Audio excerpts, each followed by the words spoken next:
Fallout Equestria, Project Horizon Spy Cyber Chapter 31. Battle. Just because you've failed the sonic rainboom 100,000 times in practice doesn't mean you won't be able to do it in front of an entire stadium full of impatient, supercritical, sports fan ponies. It could be said that I have, on occasion, picked fights with opponents far outside my proverbial weight class. Hydras, Gorgon, Deus, enclave troopers, dragons, mysterious incomprehensible techno-monsters. More or less, I've survived with help, luck, wit, luck, unpredictability, luck, and more luck. So pulling my gun on the biggest damn steel ranger I'd ever seen while outnumbered 3-1, and with 3 of my friends bound and wearing explosive colors wouldn't actually have been all that unusual for me.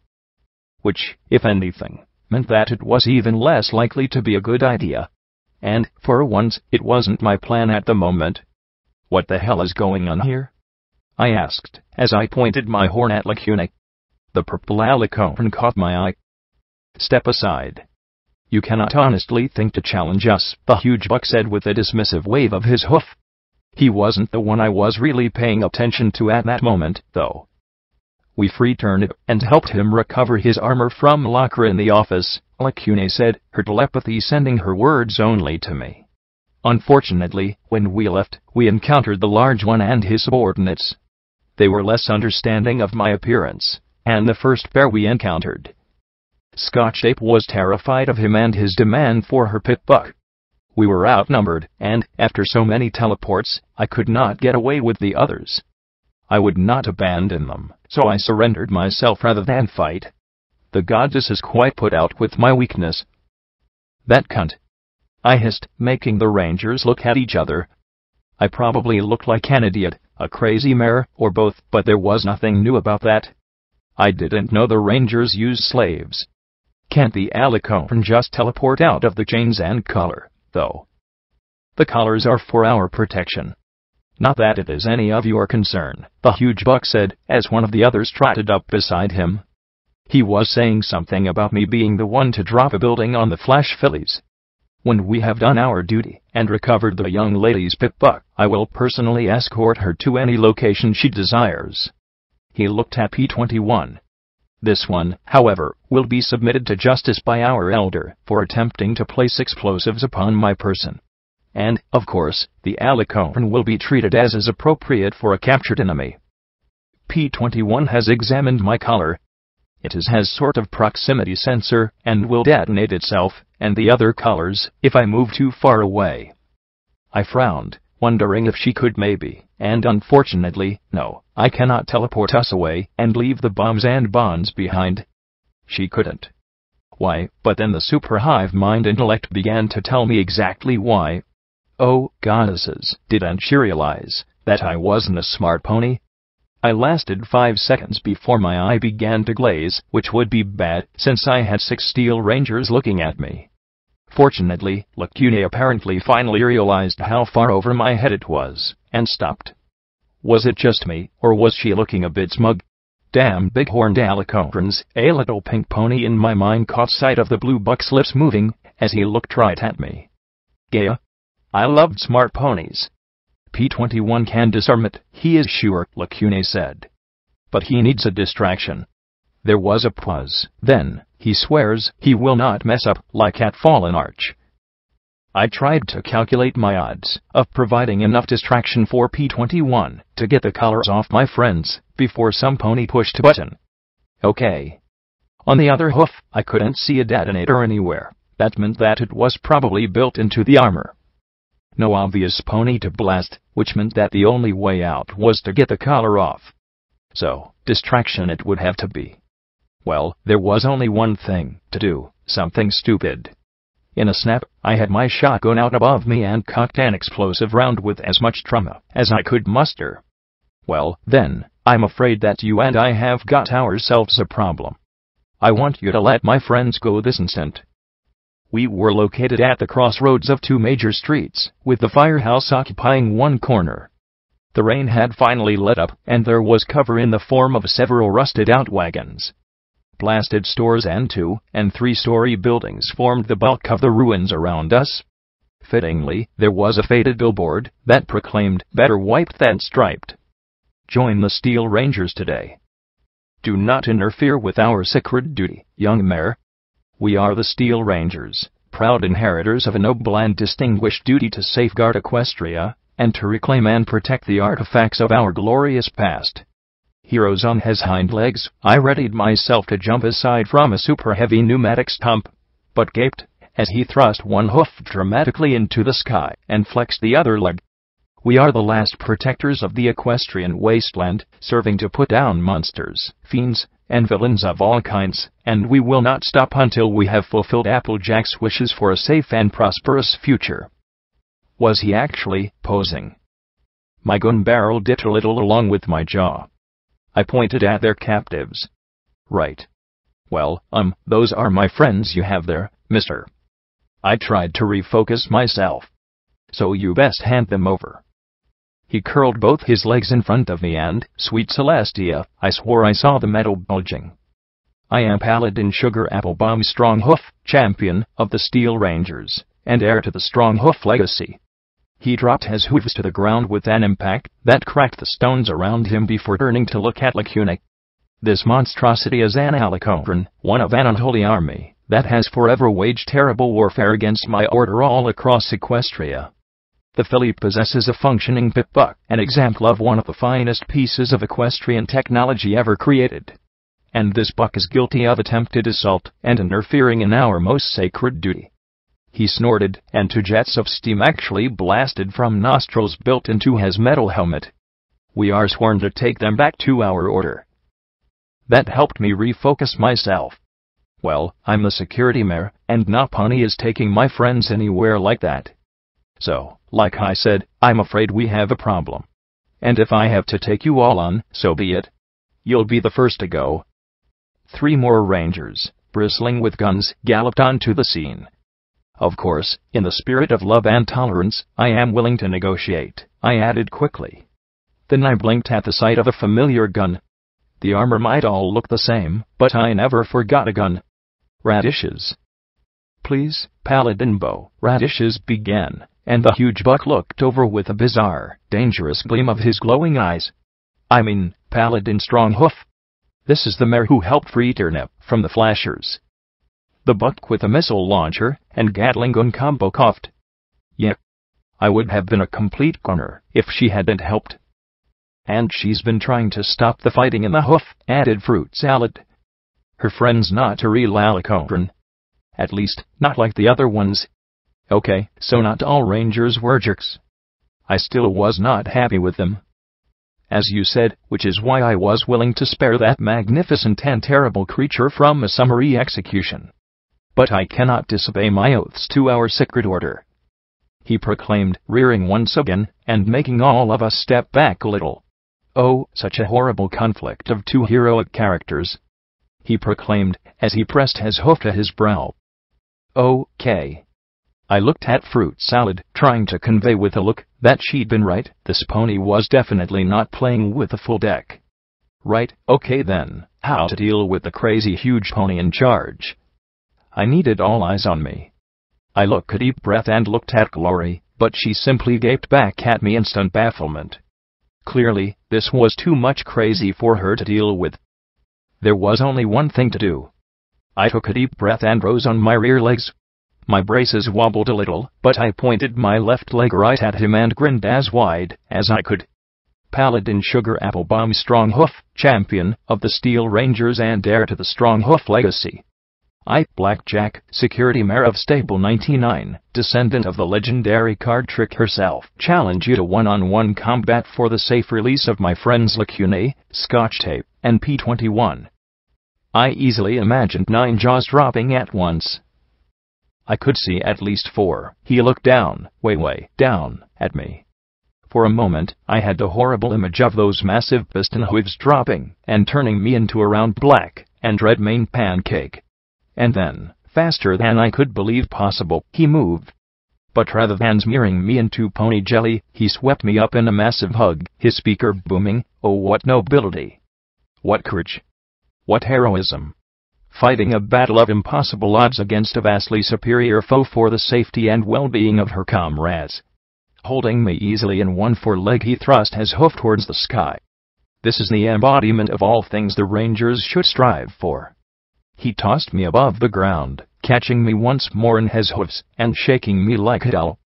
I shall not decline your glorious sacrifice. Truly, this shall be a duel for the ages. My head reeled simply from the volume of his speaker. I was just about to tell him that I had reconsidered and would quite happily accompany him to speak with his superior, when he set me down again. Prepare yourself, Blackjack. We engage in glorious combat. Hoof to hoof, armor to steel. None of the noise and vulgarity of firearms for warriors like us. We shall engage in a battle of gentle ponies.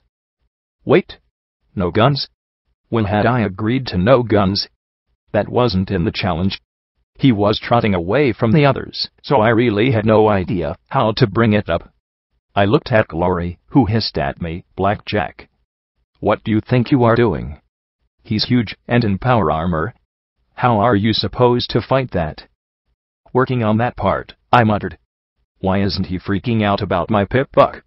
I asked, as I glanced at her. I don't think they realize it is a pip-buck, she said softly. I had to admit she had a point.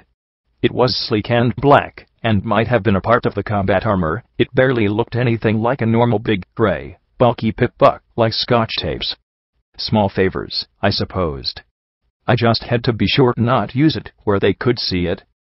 Give me a buck, I said, not wanting to take my eye off her.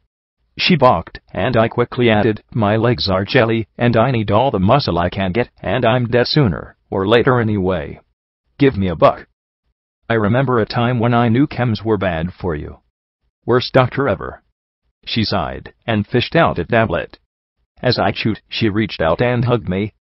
Try for later rather than sooner, she murmured in my ear. I've got many other surprises I want to show you. Okay. I could live for that. Chat with the other Rangers as much as you can. Keep their eyes off P-21. So long as my friends could get to safety, that was all that really mattered. As I walked towards the huge, gold-decorated Ranger, I caught P-21's eye, then smiled, and gave the tiniest nod. He could do this. Whatever had happened in Fallen Arch, I knew he wouldn't let me down again. He paused, and gave a tiny nod back, then turned towards his tail.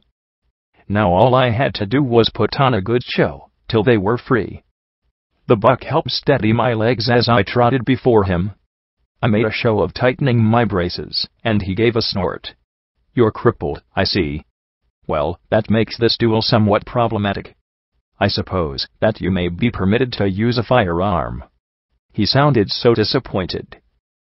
Oh, no, I don't need guns to beat you. I retorted, then blinked. Wait, I didn't. Wait, I didn't. I drew my sword and swung it like a baton before me. Is this acceptable? I asked with a grin, praying it was, because I really didn't have a backup plan. I looked along the razor edge. It was certainly sharp. Damned sharp. Sharp enough to cut through power armor, though. He nodded once. We fight till one of us is beaten and surrenders. I'll not rob the wasteland of so valiant and noble a spirit intentionally. He reared up and flexed, as he thrust his hoof towards the heavens. We fight for honor and civility itself. Let nothing dare interrupt our most glorious of battles. Pony against pony. Hoof against blade. Steel against steel. And then he boomed, in an echoing voice likely heard for a mile, again. His hooves dropped in a monumental crash, pistons slamming downward with a powerful hiss of steam and a detonation that shook the ground beneath my already unsteady limbs, making me stagger. The stomp was merely a prelude to a massive leap far too elegant and graceful for so colossal a pony. I raced forward and swung the silvery saber, the razor-sharp edge binging against his helmet as he passed overhead. The impact of his landing knocked me from my feet, and I rolled twice across the broken asphalt of the road before I scrambled to my feet. He turned, and I saw a definite cut in his armor along his neck. If I could mark him, then I could beat him. If I could beat him, then I could kill him. Wait, what? "Sorry about the neck," I said, as I rose. "I wear it with pride and gratitude. The strong hoof family armor welcomes a mark from an honorable and valiant mare." And then I was fighting for my life, as he lunged in with lightning-fast stomps, kicks, and thrusts of those piston hoofs. It was all I could do, clattering back step after step, and trying to deflect those powerful kicks with the blade, and finally just trying to stay out of the way. We might have been fighting till one of us was beaten, but one kick of those hoofs, and I'd be more than beaten, I'd be scrambled. There was no way I'd stand a chance like this. I had to attack. He reared up, and instead of dodging back, I moved inside his hoof. I didn't see very many gaps in his armor, but from my own barding I knew the joints were my best bet. I slashed the glowing sword at the pit of his foreleg and body. But Paladin Stronghoof reacted faster than I anticipated. Clearly, he wasn't completely without thought for his defense. The Steel Ranger closed the gap, and my blade struck off gilt steel leg plates. "Well struck, but you will have to fight better than that, I assure you," he said, as the massive buck's body slammed me clear off my hoofs. My braces clattered, and I rolled again, swinging the blade towards his helmet. If I could take out whatever he used to see, but he ducked his head, and the blade sparked off the armored ridge along his spine. I was cutting through his armor, but I was also getting battered to pieces. We danced around in a circle with me giving ground. One of his kicks flipped me right over one of the wagon hulks, and into a mud puddle. I levitated a glob of muck, and splashed it right across his glowing blue eye panes. In the moment he balked, I slashed at his legs, and was rewarded with a hiss of air as one of the pneumatic lines broke. With luck, that would slow him down. But my advantage lasted only as long as it took for him to toss his head. The goop refused to stick to him. That's cheating," I shouted as I backed away. He did seem to be moving slower. "You've fought well and valiantly. I commend you, and ask with my deepest respects that you yield." "Not happening. Not when my friends' lives are on the line," I said as I gasped for breath. "You must be getting tired in all that metal." I wanted to kick some pony when I heard one of the Rangers snicker. "A little longer. P-21 is almost done with our bonds," Lacune said, hopefully. No pony would ask why the giant alicorn was lying down. I forced myself to grin as I kept moving back. "Either way, I've got the range and you don't. Eventually, I'll cut something important. Better watch out. I've nicked bucks before." A cunning fighter takes stock of their enemy's vulnerabilities. "I commend you for the attempt," he said, as he stepped back and rammed his forehooves into the ground. I moved to attack, but then suddenly the ground was lifting underneath me. The Paladin heaved the slab of roadbed I was standing on up with all his strength. However, with sufficiently applied leverage, your advantage becomes a disadvantage. He cried out as I fell on my side, and he kept pushing the slab of roadbed over. I barely got my hooves raised in time as it slammed down atop me. I barely had time to drink a healing potion before two hooves slammed through the slab, pulverizing it atop me and hauling me up through the rubble. "Don't feel bad. This is a part of the legendary Stronghoof combat technique passed down for generations," he said, as he lifted me high in his hooves. Somehow, I doubted he planned to hug me again. "Okay. Enough of this." I hit SATS and targeted every magic bullet I could squeeze out of my horn at his helmet. 4 flashes arced into his armored face. The magical energy tore into it, shattering the steel and visor. He dropped me as he staggered back, and I landed hard on the crumbled roadbed. The hilt of my sword peeked through the rubble, and I pulled it free as I turned to my opponent. "Way, Paladin Sugar Apple Bomb Stronghoof looked down at me, such a paragon of muscular beauty that I swore there were sparkles dancing about him. Baby blue eyes twinkled merrily as they regarded the dirty bug that was myself. The white coat I could see was utterly smooth. A thick blonde mustache sat elegantly above his lip, and a tiny golden lock of mane curled off his brow. Radish's had said that he'd cut off his horn, but she'd been mistaken. For the first time ever, I'd met a unicorn with a horn more compact than my own. He regarded me soberly. "I see I owe you an apology," It was unfair of me to think less of you for your infirmity. He rose, and with a crackle and metallic popping he shed his armor, revealing more of his impressive musculature. Truly, I had no idea if his armor was powered by magic at all, or if it was all just him. He stepped free, rising up and flexing his legs, making his abdomen pulse with every potent twitch of his body. But now you directly face the physique that has been passed down the strong hoof line for generations. I glanced over at the others, as he flexed his many massive muscles. It was astonishing how even suits of power armor could look stunned in a moment like this. P-21 had a nosebleed. "Oh my," murmured Lacune in my head. I managed to make eye contact with P-21, and he immediately wiped his nose and got back to work. Good thing, too. I'd hate to have to shoot him to get him back on track. I did that too much with Rampage already. I sat down, blinking in shock. "You can put your armor back on." Really, instead, he planted his forehooves, twisted around, and blasted me with that apple buck right to the face. I barely raised my limbs in time to absorb some of the blow, but his kick sent me rolling across the torn-up ground.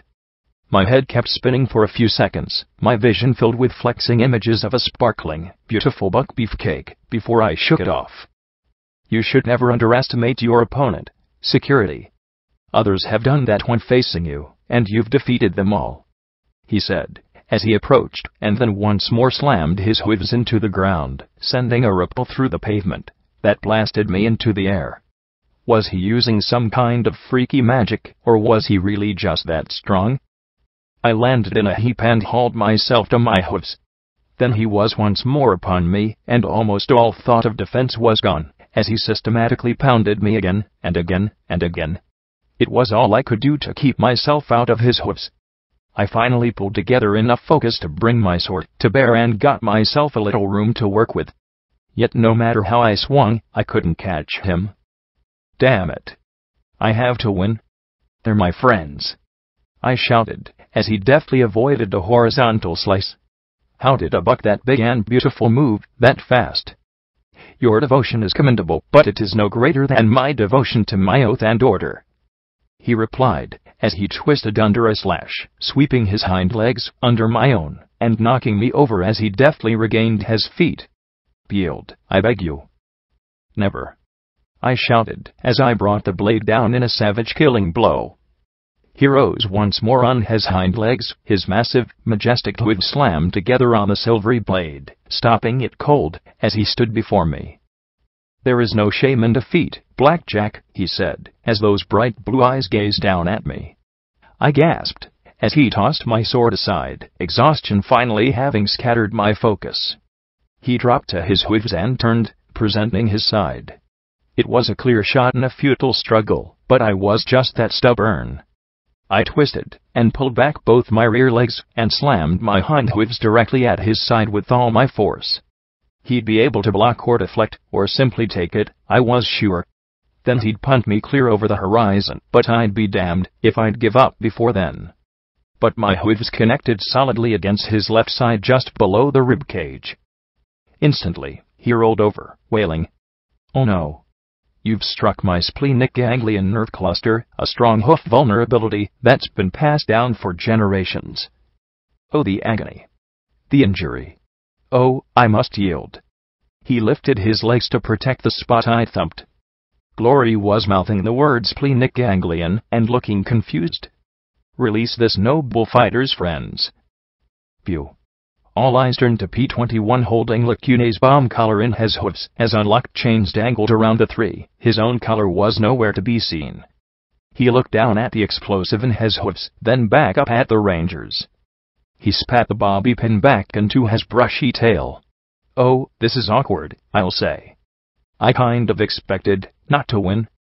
Then the street exploded. Thanks Celestia, the street exploded. This was just the right time for an explosion. The blast tossed me aside, but Paladin Stronghoof calmly looked in the direction of the smoking crater, and beyond where 24 ponies dressed all in spiked, red-painted metal armor were charging. Several unicorns were flinging explosive parcels, and many of the earth ponies had flamers already spurting burning sheets apparently at random. 2 arms, Rangers. "Our enemies have found us," Stronghoof declared, as he rent his shed armor. Magically, it reassembled itself around his massive frame, and even his helmet repaired itself around his head. The red ponies were herding some familiar frothing psychopaths ahead of them. There had to be closer to 30. Maybe more. Any ponies that would use secretors as living weapons weren't my allies. "Let my friends help you," I shouted, my magic seizing a tossed explosive and throwing it back at the gangers. "You've demonstrated your honor," he replied firmly. "But my orders code refuses accepting the aid of outsiders." "We may as well accept their help, Paladin. They're free anyway," Turnip said, as he trotted up to us. "Besides, there's no question who's a bigger threat to our technology." "It seems we have no choice," he said, as he curled a hoof, pistons hissing ominously. "So be it. But even with your assistance, I fear that the Burner boys will not be easily dissuaded. Here they come," he announced, as the racing burners closed in and things started getting toasty. I staggered out of the path of a gout of flame that washed over where we'd stood. The burning fluid made every bit of exposed skin prickle even as it missed me. The ganger moved closer, twisting to immolate me, as he laughed in glee, until the sword cut through the fuel hoses to his flamer and draped him in a crimson sheet of fire. Then, suddenly, he was gone, as the Paladin gave the thrashing fireball a kick into another buck. Okay, I felt my stomach clench as two flaming ponies thrashed wildly, taking way too long to die. I really did not like fire. That was an ugly way to go. Give me a bullet any day. The explosives they threw were on a delay, and I saw P-21 leap upon one and deftly pull a wire out of the thing. He stuffed one of the bomb collars with the explosive, and then another, and another. One of those bombs was impressive enough, but I wondered what 20 of them would do. I recalled what he'd done back in flank. I knew a bomb like that would certainly convince me to back off. "Lacune, get glory on that roof. P-21, keep doing what you're doing. Scotch, stay back. Rampage, crap." One of the burners was charging me as Lacune teleported Glory onto the roof of the firehouse behind us. From the elevated position, she could send a stream of crimson beams to wash back and forth over the advancing burners.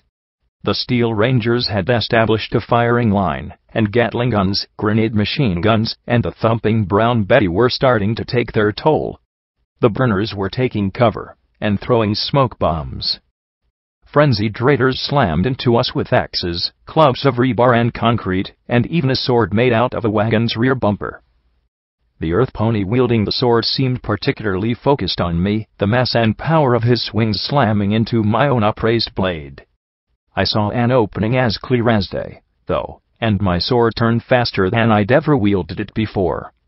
The tip slipped through his spiked armor to his throat, and I felt a supreme sense of satisfaction as I sliced his artery. His blood sprayed over me as he tried a few more feeble swings with the massive sword. As his weapon drooped, I cleanly sliced his head free of his shoulders, like cutting butter. Then I realized that I was bleeding too. I'd been so caught up in the fighting that I'd missed it entirely. My opening hadn't been as sure as I'd thought, and he'd cut a jagged tear just above my cutie mark.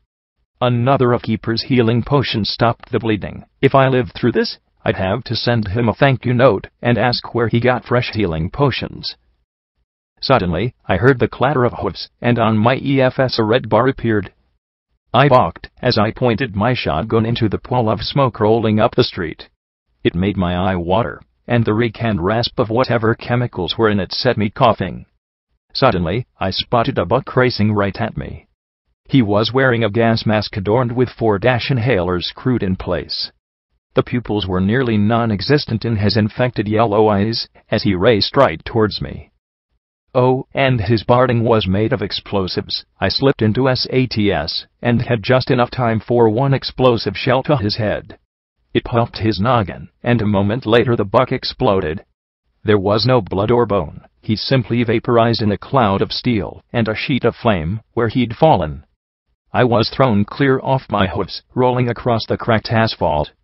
I looked up in time to see another one charge the paladin, but with his astonishing grace and power, he grabbed the head of the suicidal pony and spun, throwing him back towards his comrades. One ranger wasn't quick enough, though. The explosion crumpled his armor like a tin can. I couldn't tell who it was, as their entire front was blown away, launching a smoldering rear half into the street behind us. The heavy, cloying smoke clung low to the ground and filled the street rather than rising up. Every now and then, a fiery red plume sprayed out at us and sent me scrambling backwards. "Too bad you don't have a gun, paladin," I shouted, firing blindly at a red bar in front of me. "A strong hoof is never disarmed," he decreed as he stepped up to a wagon. "Observe the strong hoof technique that's been passed down for generations. First step." And once more he stomped with an incredible explosion that tripled and cracked the asphalt and knocked the entire rusty wagon into the air. Second step. He turned around, and a blast from his pneumatic rams and his potent rear legs sent the entire wreck flying down in the direction of the burner boys. I just stared at the fuzzy image of a raider getting smashed by the bouncing debris. "You threw that fight?" I shouted at him. He snorted, blasting to jets of steam again. "You dare question my honor? The splenic ganglion is a well-established pressure point weakness exploitable by the very few knowledgeable of the strong hoof lineage. Clearly, you knew of that weakness, and thus won our duel fairly, winning the freedom of your friends. How else could you have possibly defeated me, and thus allowed me to overlook my oath requiring your friends to be taken to my elder?" I blinked, then smiled. "Thanks, Paladin Stronghoof." He gave another blasting snort, and I swore that the glowing eye panel winked at me. Then I frowned. "But did you have to hit me with the road?" In a faintly embarrassed tone, he muttered, "Well, I thought you could take it." We'd fallen back to the crossroads, where the collision of three rusty wagons offered some cover. The burner boys seemed to be falling back, which was good. I really hated that smoke. My eye was watering terribly, and I kept coughing and hacking. There weren't any more bombarding raiders rushing us yet. Were they really pulling back? Please tell me that they were pulling back. All my EFS confirmed was that there was still a lot of red bars out there. And over there, wait! I looked off to the side as a little pink pony in my head wearing a green camouflage helmet pointed out a whole lot more red over there. "Get down!" I shouted as crimson beams flashed into us from the left side, and even the massive buck had to duck for cover from the glaring energy barrage. Apparently, my destruction of the flashers hadn't been complete. I couldn't count numbers of red bars through the smoke, but at least 24 flash fillies filled the side street with flickers of incinerating death. My hide burned as an enemy Gatling beam gun splashed over my side. We were caught in a crossfire. P-21, we need that bomb!" I yelled as Glory, Turnip, and Fruit Salad turned their fire down the side street at the advancing mares. He'd finished with one collar and was now working on a second one. If Lacuna could drop the combined charge he was making into the middle of their lines, they might scatter and run. I knew I would. The smoke and reek was making everything one big confusing glare, so I barely had time to notice the flying grenade before it smacked me right in the forehead. I took 2 steps to react from the sudden stab of pain, then 1 second to lift it up, then it went off in my face. The blue band flashed once, and an electric tingle ran from my horn to my hooves. And nothing else happened. I blinked and let out a relieved laugh, and then I noticed that Glory was the only pony still firing. I looked over at Fruit Salad, but the mare was just standing there. "What's wrong?" I yelled, as I fired wildly in the direction of the red bars on my EFS. "Spell matrix crash," she yelled from the confines of her helmet. "I can't restart the system. The ejection system isn't working either." On the other side of me, Turnip was also frozen, muttering expletives over and over again. More discharged grenades rolled around at their feet. The one that hit me hadn't been alone. "Oh shit! What can I do?" I yelled, popping out the shotgun's ammo drum and loading slugs. Those explosive rounds were cooking the barrel like crazy. It was smoking. It was almost brand new, and one drum of explosive rounds had already made it look like it might not last much longer. I need to pip Buck's spell matrix to restart it, she replied. Well, I was busy. But I wasn't the only pit buck here. Scotch tape. I need you. I screamed out, but with all the gunshots and explosions, I knew she couldn't hear me. Lacune, however, appeared beside me in a purple flash. She had the minigun from the dead ranger's armor floating above her as her shield appeared around her and the helpless ranger. Go. I will protect her as long as I'm able, Lacune said, calmly in my mind. Then the minigun motor revved as it floated overhead, and the alicorn began to return fire with deadly and precise bursts. The goddess is quite keen to put this rabble in their place. After dealing with that mare, well, her eyes flashed, and her voice boomed. The goddess finds this very therapeutic. Miffle, whimpered fruit salad. Therapy, Hoofington style. I loaded Scotch's pip-buck tag and raced across the crossroads. There was P-21 strapping together a bomb that I hoped Lacune would be able to drop on the flashers, but where was Scotch? Hiding in a wagon. The filly was curled up in a ball, shaking. I reached down and held her close. I couldn't ask her to do this. I should ask P-21 to take her out of here. Take her someplace safe. Someplace better. The rusted wagon jerked as a grenade detonated outside, and she gasped, hugging her hooves over her head. You can't protect her, Blackjack, the dealer said, as he trotted up next to me. I have to, I whispered. You can't. Even if you protect her today and tomorrow, someday you'll be gone. You can't spare her the horror, he insisted softly. Why not? Is that too damn much to ask? That she be safe and happy, and not scared. I shouted at him. I saved one. Just one. And I'd give anything I could to keep her intact. What kind of sick world goes out of its way to hurt and scare a filly? I demanded. He just shook his head slowly. It's called growing up, Blackjack. And you can't keep her safe from that. Maybe I couldn't, but was it so wrong to try? Yes, if it meant leaving fruit salad to die. Damn it. I clenched my eyes shut as the wagon rocked again from a detonation outside. I looked down at her and sighed. Scotch. I need your help. She sniffed as she shook, looking up at me with wide, teary green eyes. There's a ranger who needs your help. She needs something called a spell matrix restarted. Can you do that? Why, yes, she stammered, then clenched her eyes shut. But I can't. I'm scared. I know you're scared. I'm scared too. If you stay close, I'll try to keep you safe and sound. Okay, I said as I poked my head out. A red beam flashed before my eye, and I watched the tip of my mane transform into ash. My lips twisted into a trembling grin. I was fairly sure that Scotch might be the sanest one of us all. SC. Nothing to be as scared of. I'm not scared of the fighting. I'm scared of the metal ponies, she said, as she shook her head hard. But I don't understand why I'm scared. I shouldn't be scared. I like machines. We tried to hide from the rangers after Lacune saved that one buck, but when he dug out his armor and put it on, I thought he was gonna gobble me up. It's like I'm a stupid baby, or something, she said, as she smacked her temples, shaking even harder.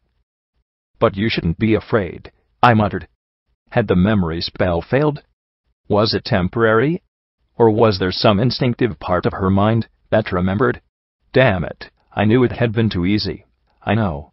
It's just stupid. I'm stupid, she sniffed as she covered her face. You should have left me in 99. Then I'd be with Mama. I held her firmly. You are not stupid. Look at me. I'm stupid, I said, thumping my chest for emphasis. I get hit by boats. You're at least smart enough to avoid that. Despite everything, she made a noise, half sob and half laugh, and I held her close. I know you're scared. Being scared is perfectly normal right now, Scotch tape. But there are 2 rangers who need your help. She curled up even more. If you can't go, tell me how to reset their spell matrix thingies. For several seconds, she didn't answer, but then pulled out a strange golden one thing the size of a pencil and studded with little gems. There was a tiny inscription, "Property of rivets, give it the fuck back when you're done." She murmured softly, "Hold this, link up to the armor, and access system tools, system interface, master spell matrix programs, spell matrix restore, and if that doesn't work, full matrix reboot." She wiped her tears. "I'm sorry, Blackjack." Don't be," I murmured as I stroked her mane. "You gave me what I needed. Stay safe, okay?" I ran back to where Lacune was almost single-hornedly fending off the entire Philly front. She'd not only levitated her own gun, but turned it as well, her magic manually manipulating the weapon strapped to his armor, while also firing deadly volleys of glowing arrows. "Drop a boxcar on us, will you? Trap us in a memory orb. Toss a balefire in our face," she roared with the voice of hundreds. "Put me down. Put me down. Put me down," screamed Turnip as I rushed to fruit salad and began to try to use the system tools to restart his armor. I really hope Ballad and Apple Sugar Bomb Strong Hoof didn't see pretty much anything going on over here right now. I didn't want to know what his oath and honor might force him to do. Lacune's eyes flared as she glared at the screaming ranger. "Silence, fool. Be honored that the goddess allows you to fight on our behalf in this fashion. And cease your whimpering lest the goddess throw you at them." Turnip wisely silenced as Lacune focused down the street. "Why do they keep coming? Why do they fight a goddess so? We do not understand their madness. They should flee, so we do not smite them." "It's not madness, goddess. It's hate," I shouted as my pip-buck told me all the systems were active and aborted a restart. "They hate so much that they're willing to die if it means they can kill the ponies they loathe." Right now, I wanted to shoot something myself as my system tools told me that the matrix was active. Was I doing something wrong? "Fools," she boomed. "Flee before our might. Run. Fight us no longer." Her glare shifted to one of shock as they still came on. "Stop making us kill you." Error. Error. Error. I wanted to scream. Then something came flying out of the smoke and haze. It bounced twice, but it was much too small to be a grenade. It was just a little hoop of metal. A silver earring with a spark battery wired in the middle. "Goddess, get out of here," I shouted up at her. But the goddess clearly didn't see or realize. All I knew was that that ring increased innervation, and that innervation was bad for alicorns. Who'd thrown it? Had they known? Or was it just some desperate gambit? The battery flashed, and suddenly the ring began to glow a baleful green. I had a sensation like being caught in that cistern. The screaming was building up and growing, and I felt it tearing at me. The goddess had a much worse reaction. The shield distorted wildly and shredded apart. Lacune struggled to keep herself and turn it in the air. The alicorn screamed as white tatters and motes began to be drawn out of her eyes and mouth. The wisps were being pulled down through the ring, like the dancing firefly motes in the ruins deep beneath the earth. Now the goddess was being reminded why her children stayed out of the hoof. I left fruit salad as I felt my inside spasm terribly, aimed my shotgun down at the flickering spark battery, and fired. I got hit with a burst of radiation, but the green glow disappeared, and the wisp stopped being pulled away. Still, it was too late for the alicorn. Lacune collapsed beyond our cover next to the ring, and Turnip wailed as he smashed down on the wagon, and thankfully bounced inside. And the fillies were moving in for the kill. I clattered over the wagon as scarlet beams tore into my barding, making my ire as I fired wildly, not even bothering to aim but simply trying to pour on as much fire as I could. I bit down on Lacune's mane and started to pull, but as fast as my fire was, I just couldn't suppress the advancing mares. But Glory could. And on Fire Station's roof she stood in full view, to pour down a stream of red bursts that swept back and forth over the fillies. They might have been able to ignore individual shotgun slugs, but not that stream of glowing death. The fillies balked for a few critical seconds. I grabbed Lacune's mane and started to pull, firing at any red I could. But even with Glory's suppressive fire, the fillies were spreading out and moving closer. And damn it, why did alicorns have to be so damn big and heavy? 2 crimson bolts slammed into my chest, and my heart stopped as I fell back beside the fallen alicorn. I lost my focus, the riot gun clattering down beside me as 3 fillies, who'd been creeping along the sidewalk next to the blasted storefronts, popped out. I saw one's lips moving, I think, that she was yelling something about Diamond. Maybe some word of revenge or something. It didn't matter, though. I tried to fumble for a healing potion, for something. Glory was firing so long and fast I thought I saw smoke rise from her weapon. I wondered how much ammo she had left. Couldn't be much. The 3 fillies pointed their weapons at me. Game over. Then they exploded, and my eye slowly followed the smoke stream up to Fruit Salad standing up top the wreck. Missile after missile streaked down the street, forcing the fillies back into cover. A few moments later, Turnip pulled himself up as well, and joined her in driving the fillies back. "Ow," I murmured weakly. And then Scotch Ape was there, lifting a healing potion to my lips. She was shaking so badly that she nearly dropped it, and from the smell she was going to have to wash her utility barding. The purple fluid was a bit watery, and not too pleasant tasting, but it restored me enough to drag Lacune the rest of the way around the cover of the wagon. "Ow," I coughed, aching as I looked at the young olive mare. It kept telling me it wasn't busted. "Wrong matrix, Blackjack. I think that you were trying to reboot your own pip-buck," she said with a nervous smile. She then frowned, and lifted the key. "And you dropped this. Don't you know how pissed Rivets would be? I'm security, okay? I handle shooting things, and enforcing the rules. Maintenance actually has to do the stuff that matters," I said with a nervous smile. But I was done for the moment. Those 2 shots had nearly taken me out. Lacune was still unconscious, and who knew when, or if, she'd recover. Glory had disappeared from the rooftop. Radishes and Stronghoof were withdrawing as well. Their armor was smoking, and Brown Betty had taken quite a beating. The Burner boys pushed in from the south. The fillies from the east. If the Rangers carried Lacune and me, perhaps we could run for it. Maybe. Right now, we could only get as far as the firehouse. "A pity. It seems that we won't have an opportunity for a true rematch," Paladin Stronghoof said as we fell back inside. Glory was in the corner, working furiously to convert her gem cartridges into drums for her Gatling beam gun. She saw me, and I gave a wan smile and waved to put her at ease. She nodded. P-21 joined us, a particularly ominous-looking bomb sitting on his back. He turned the 2 collars and the explosives into one large formidable duct-taped wad of boom. "Where are they all coming from?" I asked, as I saw a wall of red advancing. I knew there were some big gangs in the hoof, but this was ridiculous. The huge Paladin answered us. "Big Daddy liberated every slave west of the river, gave them a gun, and sent them to fight. The Highlanders are getting involved as well, and the Half-Hearts are competing with the other gangs for the most Rangers killed. I understand that they've got fighters from as far south as Flank brought up here, and there's talk of Griffin mercenaries to the west. I suppose we should be grateful that those damn Zodiacs haven't gotten involved," Paladin Bomb said darkly as his armor repaired itself around him. Scotch had her eyes closed, and seemed to be focusing on trying to help Lacune by rubbing her shoulder, and muttering that it would be okay.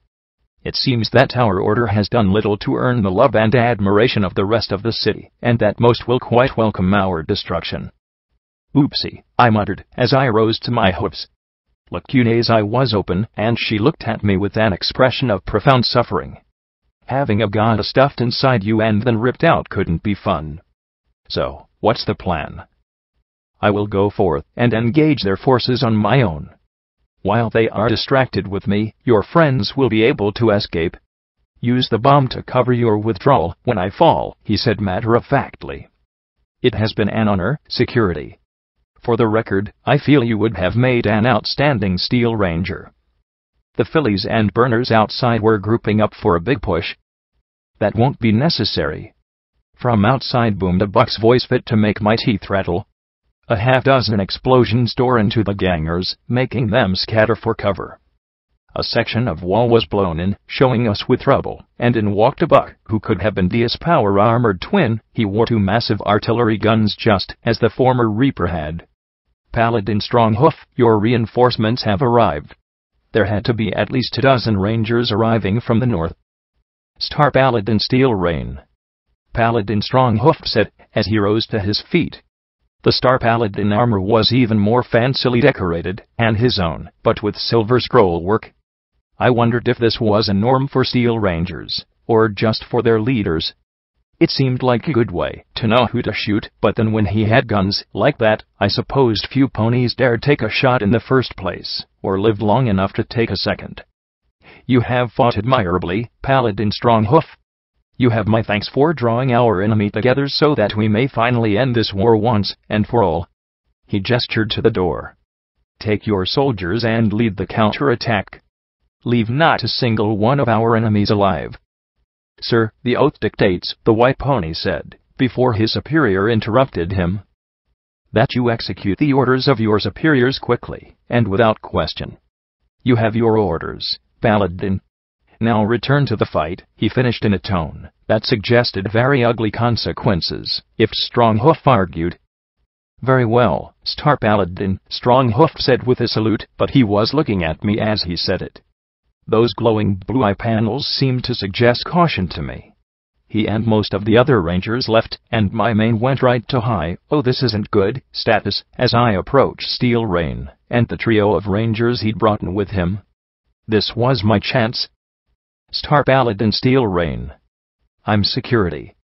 My friends and I came here to tell you that this war is completely unnecessary. I looked behind me at Glory, and then back at the massively armored ranger. My friends and I were passing by the Zenith Bridge. We used a bomb to distract you so that we could slip past. This war isn't the Reaper's fault. There was no answer, at first, and then I became aware of a deep rhythmic noise inside the armor. I scowled up at him as it built, and grew louder. He was laughing. I should thank you, then. He chortled with glee. Do you have any idea how many years I've tried to provoke those idiots across the river to attack us?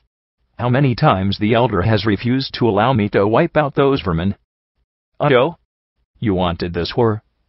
Your own soldiers are dying, and you're happy about it. I shouted at him as I stood, making damned sure I was between him and my friends. Of course not, he replied in that amused tone.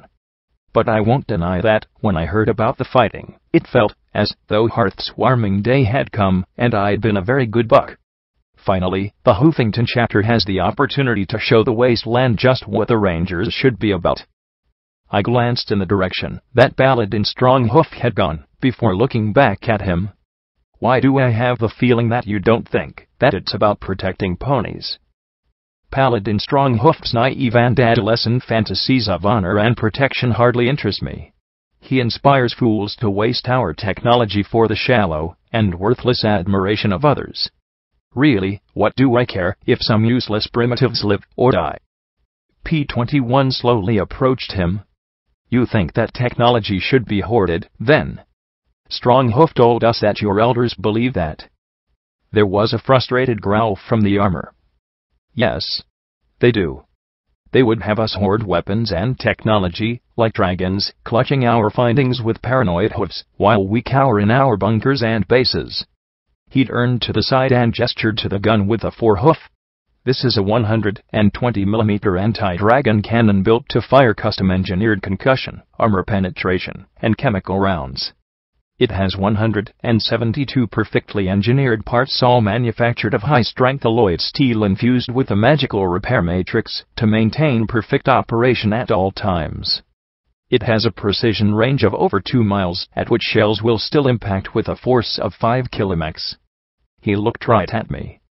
Do you really think that a gun like this should be left in a weapons locker to collect dust? Honestly, no, I didn't. But I'd be damned if I'd admit it to this bastard. The Elder believes that the Reapers started this war, and so it must be fought, and I will do everything I can to extend it as long and far as possible. We will destroy the Reapers, subjugate the Collegiate, drive off the Enclave, and conquer the Society," he proclaimed grandly, standing and spreading his legs wide, as if he wanted to give me a hug. "And you started it all. Thank you. And now I'm going to stop it, however I can," I replied sharply.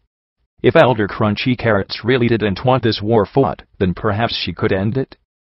His happy tone cut off as he snorted and swept his hoof to the side. This is the time of the Steel Rangers. Right now, to the west, our Manhattan chapters are reclaiming one of the largest and most advanced stables in all the wasteland, to be put to our use. Abroad, other operations are taking place to reassert the fundamental truth: technology is to be used. Hoarded, it is wasted. Used to protect worthless gutter trash, it is wasted.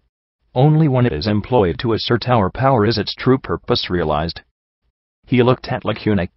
I imagine Elder Cottage Cheese will be elated to learn that we captured one of these freaks. The acolytes have been quite eager to learn how they're put together, and how to take them apart. He looked at the grey pip-buck on Scotch's leg. "Oh, and we'll be taking that as well." "Right. So I guess you won't be honoring Stronghoof's offer to let me go." "Figures. You have an admirable grasp of the obvious." And just like that, the admiration I'd built up for Paladin Stronghoof sort of vanished in a flash of acrid cordite smoke. "Well then, we'll just be going. Glory, Scotch, help Lacuna back to her hoofs." The pair immediately moved to help, and the 3 Rangers with Steel Rain immediately pointed their many barrels at the 5 of us. "And I'll just hold on to this really big bomb," P-21 shouted, as he nodded his head to the taped-together ball of explosives balanced on his back. "Should be enough to level this whole building," he added as Steel Rain pointed his guns right at the blue pony. My friend didn't flinch in the slightest. A bomb without a detonator, and I really hope this ass didn't know that. The 4 Steel Rangers slowly started to back out the hole they'd blown in the wall. "I got the bomb." "You handle the trigger," I said as my horn lifted the, very heavy wad of explosives. In unison, we backed out of the firehouse into the chaos of the street battle, as I kept it levitated right in the middle. He nodded, and I clapped mentally in glee. He should have been an actor or something. I could just see him in a hearth-warming Eve pageant. He'd make a wonderful secretary to my chancellor. With them backing out the rear and us backing out the front, there'd be a narrow window for us to make a break for it, not north. They'd be expecting that. West. We were bucked. In every direction was fighting in a horrible cloud of clinging smog. Rangers fought in groups of 2 or 3 back to back as they sprayed the surrounding cover. Crimson beams and sooty flames lit up the smog as they strafed wildly, and the 5 of us had to crawl just to avoid being shot by accident. It seemed like every bullet, gem cartridge, and flamer tank had been brought to this fight to be fired, spent, and emptied, and now we were caught in the middle of it. Lacuna still reeled. I doubted that the goddess was going to give her the extra juice she needed to get us out of here. Damn, I wanted to gut whichever pony had figured out how to weaponize enervation. The Steel Rangers were clearly having a better time of it than the gangers, though. They didn't just have the edge on firepower, they also possessed a knowledge of how to fight well, with devotion, focus, and discipline. As much as they might be bastards to outsiders, they were dedicated to their order, and each other. The Phillies and Burners fought as a ferocious mob, but that mob was dwindling. And as soon as they withdrew, Steel Rain's ponies would take us apart. That was, provided Steel Rain himself didn't take us out. We crawled west along the front of the fire station. The fighting seemed a little lighter in this direction, though there were so many red bars moving around that I couldn't tell where the firing line was. I led the way with Scotch right behind me. Lacuna and Glory came after, with P-21 bringing up the rear. Then there was a crump, as a flaming bomb detonated to my left, the heat and glare making me turn my head away towards the north, to the sight of Steel Rain's barrels, as the smoke parted between us. I kicked back as hard as I could, smacking Scotch right in the face, and knocking her into the hooves of Glory and Lacuna. I heard a familiar click as I crouched and jumped, a little blue Pegasus shouting at me to go higher. Higher. I drew up my legs. Then there was another click, and for a moment I felt stuck in SATS as the anti-dragon cannons fired. The shells missed, flying under me and past or over my friends, to impact the ground and tear a 20-foot line across the crossroads. The shock wave flipped me end over end, and the entire world became oddly muffled as I crashed to the asphalt. Steel Rain ejected the 2 spent shells, and I saw them spinning away behind him, trailing smoke as the autoloader slid 2 more shells home. I just lay there as little ponies tried desperately to get me to my hoofs. Move. My body didn't. Get up. My body couldn't. Hurry. Everything felt like I weighed 1,000 pounds. 2 rangers went straight at my friends on the far side of the torn-up section of street. Only Lacune's feeble shield protected them as they fired back. The Star Paladin leveled those guns right at me. I think he said something. Some pony was screaming words, but it all sounded like I was at the bottom of a bathtub. I tried to rise, but the brace on my forehoof was busted. The leg just bent instead of supporting me. Then a familiar pony crashed into the side of the massively armored Ranger. At first I believed she'd been thrown against him, but instead she wrapped her hooves against his armored frame, as if giving him a hug. Slowly, it seemed, her legs straightened as she lifted his entire front up before her. The cannons fired high, the shockwave again bouncing me across the broken ground, but the shells arcing away into the sky. Once again, my elastic bone saved me from some breaks, but I could barely do more than simply lay on my back in the rut as first 2 shells had blasted. I stared through the smoke, feeling as if my entire body was being drawn away. I felt blood across my muzzle, wetness in my ears. Then my face was filled with the image of grumpy, worried Blue Pony Buck. His lips were moving, but only funny little honking sounds came out of his mouth. Everything was spinning away, and I fought to keep my focus on his face. It was weird to feel spinning, as he held my head still in his hoofs, and pressed his lips towards mine. Oh, yes. This would be a nice way to go. I puckered up for him, then I felt the stem of the healing potion bulb on my lips, and blinked. I rolled my eye down to look at the healing potion bottle in his mouth. The flat-eyed look he gave me seemed to say, "Just drink it, you idiot." Good idea, P21. I slugged down the potion and felt the pain in my ears subside. When I finished, I lay back in the middle of the battlefield. Then my gaze connected with a trio of ponies charging a pair of rangers. It wasn't the number that drew my eye, but their weapons. How many mares around a hoof fought with a massive hammer, a chain, and a fire axe? From the west came a charging, whooping, gleeful mob of ponies, many dressed in their genuine pony hide armor. At their head, a massive black buck bellowed orders to fan out and crush any pony that would oppose the Reapers. Right now I hoped he wasn't including me. I couldn't oppose gravity at this point. Is there a plan? P21 asked, flinching at a nearby explosion that pattered us with gravel. Oh, we are so far from a plan, I muttered as I looked around. Red bars in every direction. Reapers against strangers, against traitors, against gangers. In the smoke I could only make out a few blue bars, the rest was a solid milling mass, like blood. West, ISH. Fuck, was there any direction that was safe? We've got to get clear of this.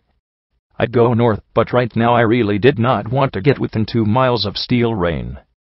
P21 rose, and waved his hoof. From the wreck of a smashed skywagon Lacune and Glory ran to the gouge, where I'd made my temporary home. Lacune looked like she was almost fully recovered, but my eye swept back and forth, and the blue buck's eyes went wide. "Where's Scotch tape?" he asked, as he looked back at the smashed wreckage. Glory shook her head. "I don't know where." We ran for cover and she was beside me, and then she wasn't. There was a scream as a Steel Ranger charged us, his minigun chattering bullets off the rubble of our wound in the street. On the opposite side ran the unarmored ponies, fillies, burners, reapers. Did it matter anymore? Lacune's magic arrows bit deep into the Steel Ranger's armor, and P21's grenade blasted him off his hoofs. Glory and I laid down a withering spray of cover fire. Save them. Save them. The words seemed to thrum inside me and gave me the strength to rise to my hooves. Through the smoke and flame, I saw radishes, or, rather, a ranger with Brown Betty attached to their armor. I never forgot a gun. Her armor seemed to glow with the fires that burned brighter and brighter around her from the flamers. Then from the fires rose the dark form of Brutus, and the massive buck brought his hooves down upon her burning armor heedless of the flame. Just like that, a ranger who'd helped me, who had accepted me, was dead. On the opposite side, I saw Mallet's power hammer swinging wildly at the two rangers pouring on their minigun rounds. I'd been shot by a minigun before. I knew the sewing sensation that miniguns inflicted as the barrage of bullets liquefied flesh. I'd seen one mare torn to pieces by just such a weapon, but she'd vomited forth bullets as she magically regenerated afterwards. Mallet had no such advantage. When the rangers stopped firing, she was so much bloody goo. I sat down hard as I looked at the lump that had once been a pony I'd known. Not a friend. Not an enemy. But a pony killed senselessly. Pointlessly. What the hell was I doing here? Why were my friends stuck in the middle of this fight? Damn it, stop. Stop it. We need to find Scotch, Blackjack, P21 said. But I didn't quite hear what he'd said. Everything had gotten lost. Stop it. I shouted as I tried to fight my way out of the hole on my broken braces. I could barely stand, let alone walk, but I had to end this. I had to end this right the fuck now. Stop. Stop killing each other. I screamed from the lip of the hole as I began firing, ignoring my friends around me. Stop it. Stop it. I didn't know who I was attacking anymore. With the smoke and the flame and beams I didn't care.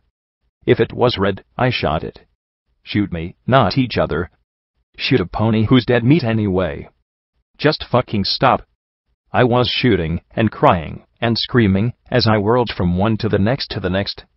Bullets bit into my blasted barding. It wasn't going to last much longer at this rate, not without some serious repair. That was okay, though. If ponies were shooting me, then they weren't shooting each other. Stop it. Stop it. Stop. I screamed till my throat was raw, my legs were staggering and flopping around as they slipped out of my broken braces, and my barding was slick with blood. Most of it wasn't mine, at least. I'd shoot till nobody else was shooting. I didn't want to see another radishes. I didn't want another mallet. I didn't care if they were enemies. I was sick to death of ponies dying to stupidity. And then a buck stood before me and filled my vision once again as my barrel pointed right at his face. His familiar, stern, blue face, and the gun clicked on an empty chamber. He didn't flinch as he looked right along the barrel into my eye. I'd almost killed my best friend.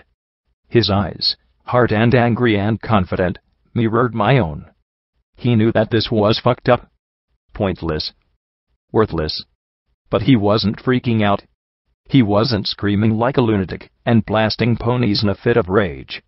He just looked right in my eye along the gun that had almost taken his head off. I'd nearly killed him. Nearly killed, oh goddesses, what was happening to me? It's just so stupid, I sobbed as the spent shotgun clattered beside me. I swayed back and forth. I'd gotten shot by more than a few ponies in that little shooting spree. I can't make them stop, I sobbed. Then he reached out to hold me steady as Glory's beam gun blasted bursts at the fighters around us while Lacuna touched her horn to my wounds. Now that I was aware of it, I realized just how much I hurt. Please, tell me how to make them stop killing each other. He held me without flinching or revulsion as I pressed my cheek to his neck and closed my eye. He smelled nice, too, even if he was a grouch. You can't stop them, he said, sharing the horrible truth I knew all too well. No matter how much you try and get them to stop fighting, you can't make them stop. I'm sorry, I whispered in his ear. I thought I was strong enough. But now I knew better.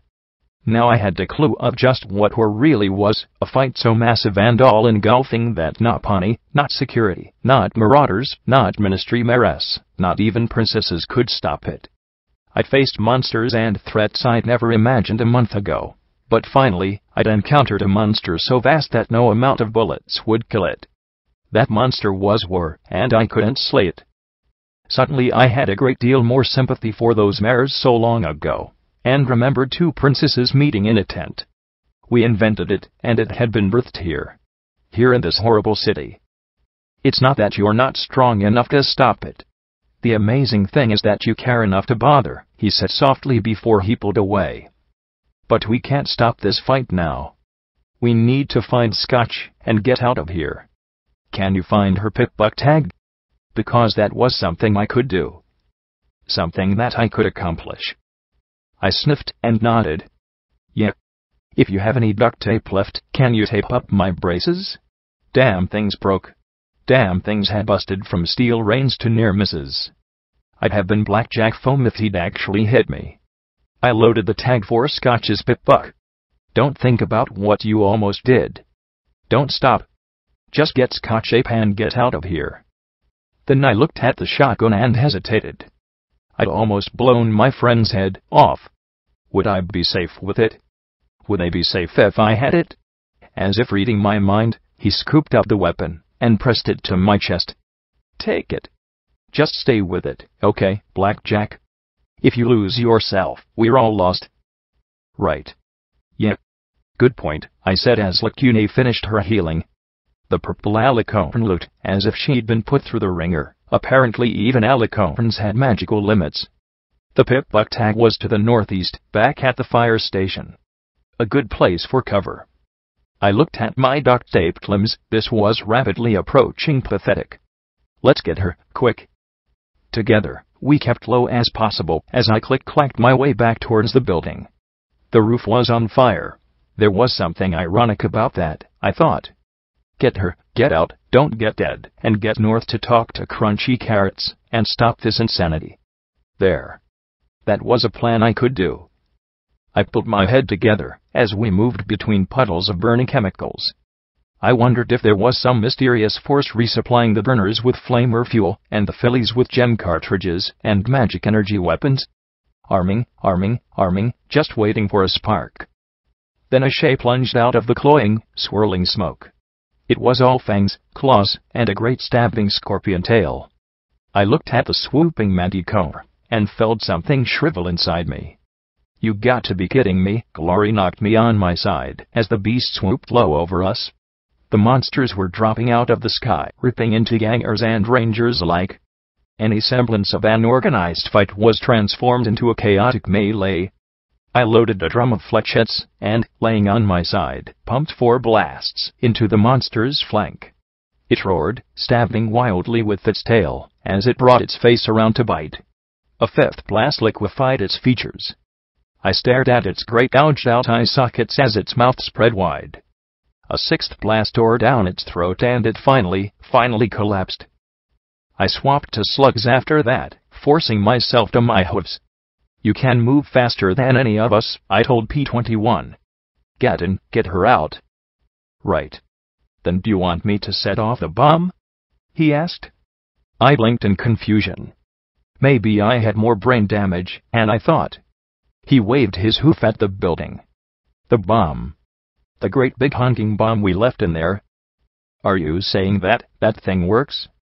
I gaped back. He rolled his eyes. Do you really think I'd risk something like that and leave the detonator in their hooves? Right. Because he was a smart pony. He gestured to a detonator he had taped to his forehoof. When you talked about me handling the trigger, I thought you knew. Right. Of course I did. You get her, and we get out of here. Because this was just getting ridiculous. Who the heck was I supposed to shoot now? He nodded and disappeared into the smoke as Glory, Lacune, and I moved back to back. She levitated a grenade machine gun. Are you going to be all right? I asked her. She smiled thinly, wanly. It is hardly my weapon of choice, but I will make do. I've succeeded in giving all of Unity a splitting headache due to that infernal contraption.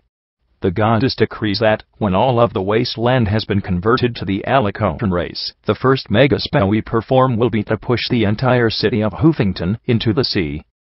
Right. I might just join in on that one, if you don't mind, I said, as I looked at Glory. How do you like your new gun? I asked, as I swapped to Vigilance and the sword. I needed headshots, and the riot gun wasn't exactly built for pinpoint accuracy. It's very flashy. It's also going through gem power drums like crazy, Glory said, as she looked around for incoming fire. I'll be fine. Good, and that was all I had time to say as the next wave of manticores struck. The leonine monsters dove towards our group, and I could barely duck aside on my tottery legs. As deadly as their fangs were, they seemed to want to grab a pony like a mouse, so I kept my eye open for their claws. In the calm of SATS, I used the accurate pistol to blow out their foreheads and turn them into tumbling missiles as they passed. Of course, as insane as fighting manticores was, we were still open targets for any pony else who wanted a piece of us. Then a steel ranger darted out from a storefront and pointed her missile launcher at us. I brought out Dora's rifle, but, fast as it was, I didn't think I'd get it up before she got a missile off. I opened my mouth to yell to take cover when a glittering, steel-armored pony dropped down upon the ranger. She wrapped her hooves around in a hug that bent steel and crowed, "Pony in a can." Good thing I got a can opener. She grabbed a familiar chainsaw knife in her mouth and bit on the grip. The blade whirred as she jammed it into the neck of the ranger. The power-armored pony struggled, but the Reaper just crushed down even more as the blade chewed up the side of her armor. Suddenly, red began to spurt out through the jagged tear in the metal as the pony within the metal shell screamed and then fell silent. Then Rampage tossed the ranger aside. Her armor showed hundreds of dents from minigun rounds, and her hoof claws were blackened by fire. Blood smeared her helmet's blade and the jagged spine along her armor. "Hey, Blackjack." She grinned widely as she trotted towards us. "This is wild, hut." A manticore swept in, and she leapt up to meet it, using her weight to flip it over in midair. The manticore crashed to earth before us as she finished the flip and rammed her armor's foot-long spines through its sternum. I don't think I've ever had such fun. I just grinned like an idiot as I trotted towards her while she pulled herself off the carcass. Rampage, then she was on top of me, smashing me down and pressing her hoof blades to my throat. "Big Daddy told me to kill you on sight. So you have one chance to say something." "Say it," she said matter-of-factly. "Get off her now," Glory shouted as she brought the Gatling beam gun to bear. "Or I will give you another childhood." "Right. I'll get to you in a second, turkey. This is between me and Blackjack." She looked down at me. "Well." I closed my eye and said, "I'm sorry. You were right." She didn't tear out my throat, so I continued. "We should have helped Scotch through it. I shouldn't have tried to shelter her." Rampage sighed softly as I looked up into her pink eyes. Then she thumped my head softly. "Technically, I'm only supposed to let you live if you agree to fight for us, but I'm really lousy at following orders like that." She climbed off and helped haul me to my feet. "You look like shit, Blackjack." "Appropriate." "I feel like shit," I replied, as I stabilized my wobbling legs, looking around. "Where the hell did all these ponies come from?" "Are you serious?" she asked with a little smirk. "You don't think that Big Daddy's only biggin' with the Hoofington gangs, do you?" Soon as the fighting got serious, he called in favors across half of Equestria. "More are coming west every day. This is the greatest stomp in the history of the wasteland. The Rangers are finally getting everything they deserve. It's wonderful." Then she pointed at the dead manticore. "These are a bit much, though, gangs, from all across Equestria. It's insane." "Why? What the hell are they coming for?" "What? It's not like we're the only ones. A contingent of Steel Rangers arrived by boat this morning from Trottingham. There's fighting in the south with the Pecos and flank against zebras out in the Badlands. Red Eye's forces are picking fights with the Society ponies. I'm amazed the Enclave and the Collegiate haven't started shooting.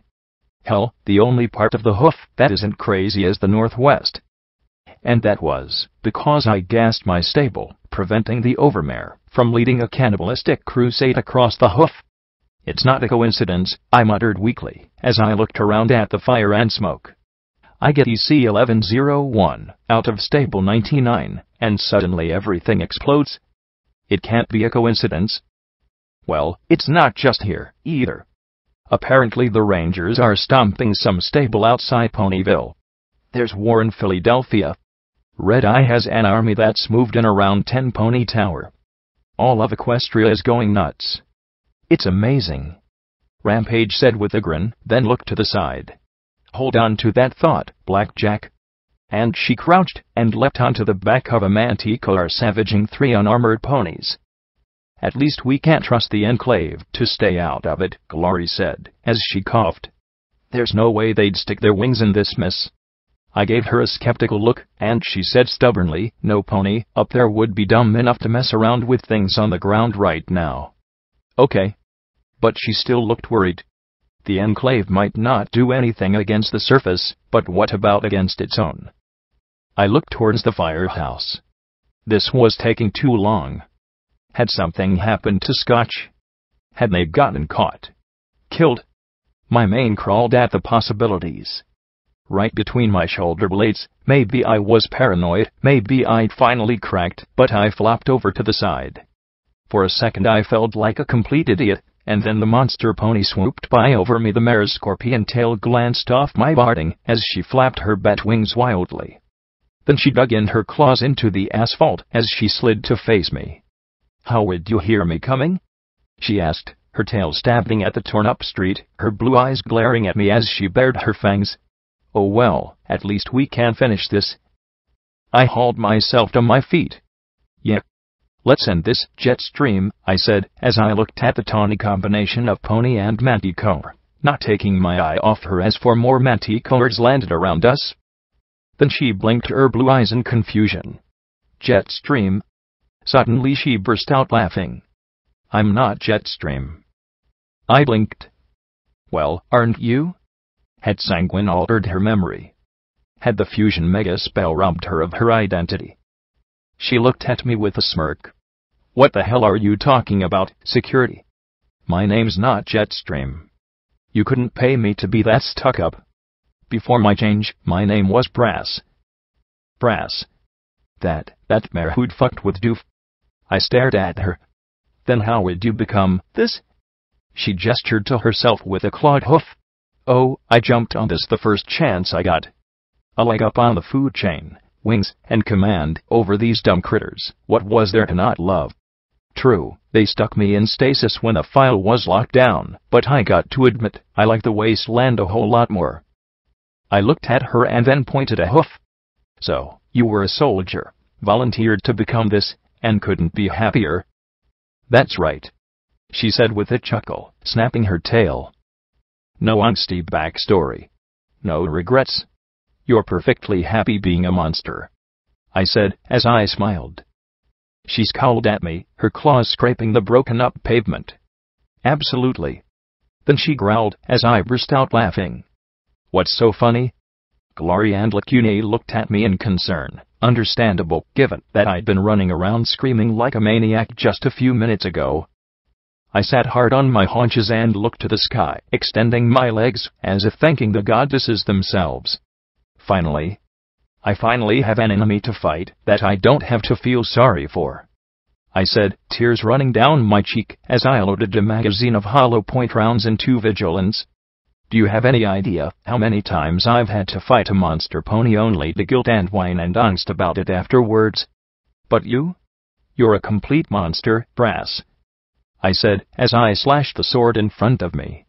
Do you eat foals? Tell me you eat foals and rape helpless little ponies. That'll be the icing on the cake. I laughed and madly, doing a shuffling little dance with my taped-up legs. You. No regrets, no sir, no regrets, not for me, you. I sang, as I danced around in a strutting trot. She roared and charged, and then just as suddenly danced back on her claws as my sword sang in a slash before her. Back and forth the blade slashed, inches from her face, as I charged at her. No angst. No moral dilemmas. No wondering if I did something wrong. Hold still, I shouted in glee as I raised Vigilance, slipped into SATS, and queued up 4 shots. It was a testament to her speed that she was able to raise her clawed hoofs to shield her face as the bullets blasted great big bites out of her hide. You're insane, she shouted. fury. Damn it. Kill her. From my blind side a mare said in a bored tone, "You're such an idiot, Brass." And I turned to see a mare on fire. No. It was an earth pony with a mane and coloration that resembled crackling flame. And don't use that stupid code name on me. Honestly, what are you? A filly reading comics? Just shut up and kill her. Where the hell is Precious? The manti-colored pony yelled as two of her beasts came to shield her from my gunfire. Who cares? The orange and red mare drawled. Get clear. Now that's never a good thing to hear. I brought the gun around and pointed it at her head. Get back. She didn't. Get the fuck back. I did not like how casually she strolled towards me or how the tawny manticore monster was moving away. Yep. Add a few more expletives. See if that works for why, she said, as she started tossing bits of junk and garbage onto her back. South. Sanguine wants it bad. In fact, he wants it so bad that he started cutting power to our stasis bus for more help. So you can come with us and give it up, or we take it. Or you tell him no dice, I replied, as I backed away from this weird mare, trying to figure out her thing. What was she fused with? Given how the other was moving away, I gestured for Lake Uaina and Glory to move away too. Neither looked particularly happy about it, especially given that they each had a manticore snapping at them. Beam gun bursts and magic arrows kept the monsters back, though, as the mare kept on picking up pieces of junk. Look. Deus wouldn't have been after it if Sanguine hadn't had his hooves in the fire. And Sanguine wouldn't be after it if something didn't have his hooves in the fire. So just give it up, she said, as she looked at me dully. Do you know what? Fuck it. The flame mare closed her eyes as she started to glow. And she exploded. Do you know, I was rather sure that I had completely surpassed my quota of explosions for today, and it wasn't even noon. The junk she'd tossed on herself became deadly shrapnel that was past me as I slid across the ground to come to a halt against a dead ranger. Then the pile of ashes glowed, and from them reformed the flame-colored mare. Ow! She muttered with a hiss of pain, looked at me, and started trotting towards me again with an annoyed look. Wow, most ponies don't need to see this a second time, she said, as she started to glow once more. Rampage darted in front of me as the mare flashed, and exploded again, the flames washing over her armor, and cooking her striped hide as she shielded me from the blast. Toasty. Rampage yelled, the blackened flesh already beginning to heal. I got this one, Blackjack. Rampage. Are you back with us? I asked, and saw her pink eyes hesitate. Is Scotch okay? She asked, biting her lip. I don't know, I admitted, looking towards the firehouse. What was taking them so long? I could see the tag and the blue bars. Let me know when you do, she said, as she turned towards the regenerated yellow and orange mare. Okay, Sparky, let's see it again. And she charged the startled-looking mare, who glowed as Rampage bulldozed her off to the north. Then the mare exploded again, and I heard Rampage laugh in glee. Okay. This is getting surreal, I muttered, then grinned at the manticore pony as I struggled to my hoofs, tottered, and fell flat on my face. Well, I wouldn't let that stop me. Oh, Brass, I sang, as I lifted the glowing sword. I felt drunk. Like I'd shot down a whole bottle of wild Pegasus. My hide was numb and my mouth kept slipping on my words. Blackjack, shouldn't we be getting the heck out of here? Glory asked, her red beams peppering the annoyed-looking manticore. Clearly, her Gatling beam gun didn't pack the shot-per-shot punch of her beam rifle. Still, she had to point. If I could only think. So many blasts and crashes and impacts left my brain feeling like it was so much mashed jelly. Right. I said, as I picked myself to my hooves. And the tag was moving again, towards us? Yes. Towards us? But the smoke and fire and monsters and brain damage were all adding up on me, and I managed 4 steps before everything went sideways, and I collapsed on my face again. I rolled onto my back, looking at the smoke pouring up into the sky, and I stretched my hoof towards it for a moment, as if I could just push the clouds away and see the blue beyond. Sweet Celestia, I was messed up. How many times had I been blown up today? A grenade drove off Glory's manticore, and announced that P-21 had arrived with Scotch in tow. He looked more frazzled than usual as Persuasion thumped, and the precisely aimed grenades blew the monsters back. Scotch Ape looked sullen, though. I can't believe you wouldn't let me bring her with us. Not right now, Scotch, he replied in the middle of loading another grenade. Stop talking at me like you're my mom. She saved me from those ranger ponies, she insisted as she pointed back at the fire station. Who saved who from what? Who had hurt? As they argued, Lacune exhausted the ammunition in her purloined grenade machine gun and tossed the bulky weapon away. All she had was her magic, and not even that seemed inexhaustible. Then two rangers slammed into the beast she faced, distracting them. One had to be Paladin Stronghoof. I thought I saw him looking towards me as he smashed the beast like a stuffed animal. The other was Turnip, firing a missile at the manticore at almost point-blank range. Rampage fought the exploding pony. Other rangers shot at her. Fillies and burners fired at them. I could see the dealers standing beside me, and part of me noticed that my crazy had gotten good enough to make it a bit harder to see him through the smoke. Do you understand now, Blackjack? Do you understand what you're trying to stop? Lacune took the opportunity to return to me, lowering her horn, and applying a trickle of healing magic to my head. My pip-buck labeled it as crippled. That explained a lot. Yeah. But I gotta do something to stop it. All we needed now was the Enclave to sweep in, and I'd wave the white flag. It couldn't get any worse than this, and then the roar sounded. It was close, deep, grinding, and loud enough that every pony around stopped fighting and looked about. Again it sounded, sending a shiver along my mane. We need to go, I said, as I struggled to my hoofs. That seemed to be a growing consensus as every pony started to back away from the burning fire station.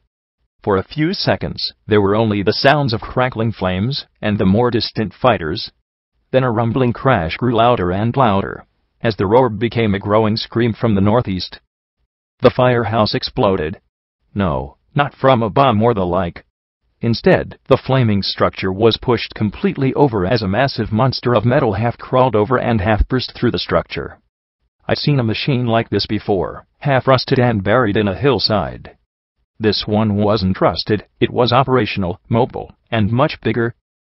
Just what this fight needed, a tank. The huge vehicle was covered in black and white stripes and coated with flaming debris. Every pony with a gun pointed it at the steel beast and opened fire. As they fled in any direction they could that was away. Its heavy armor plates were barely scratched by the heavy weapons of the rangers. Steel Rain might have been able to do something, but he was nowhere to be seen. Smart pony. Two huge barrels swept across the battlefield as the turret turned, shaking off heaps of rubble, like a dog. Smaller gun barrels recessed at the corners tracked back and forth for a moment, and then belched out streams of gunfire that tore through everything equally, pony and power armor alike. The exploding pony was hit and exploded, but didn't reform immediately. Dead. Waiting. Brass was hitting the clouds. I hoped she ate a lightning rod. Rampage blinked, was blasted off her hooves by a spray of high-power machine gun blasts, and came to rest near me. Oh, that is one big can.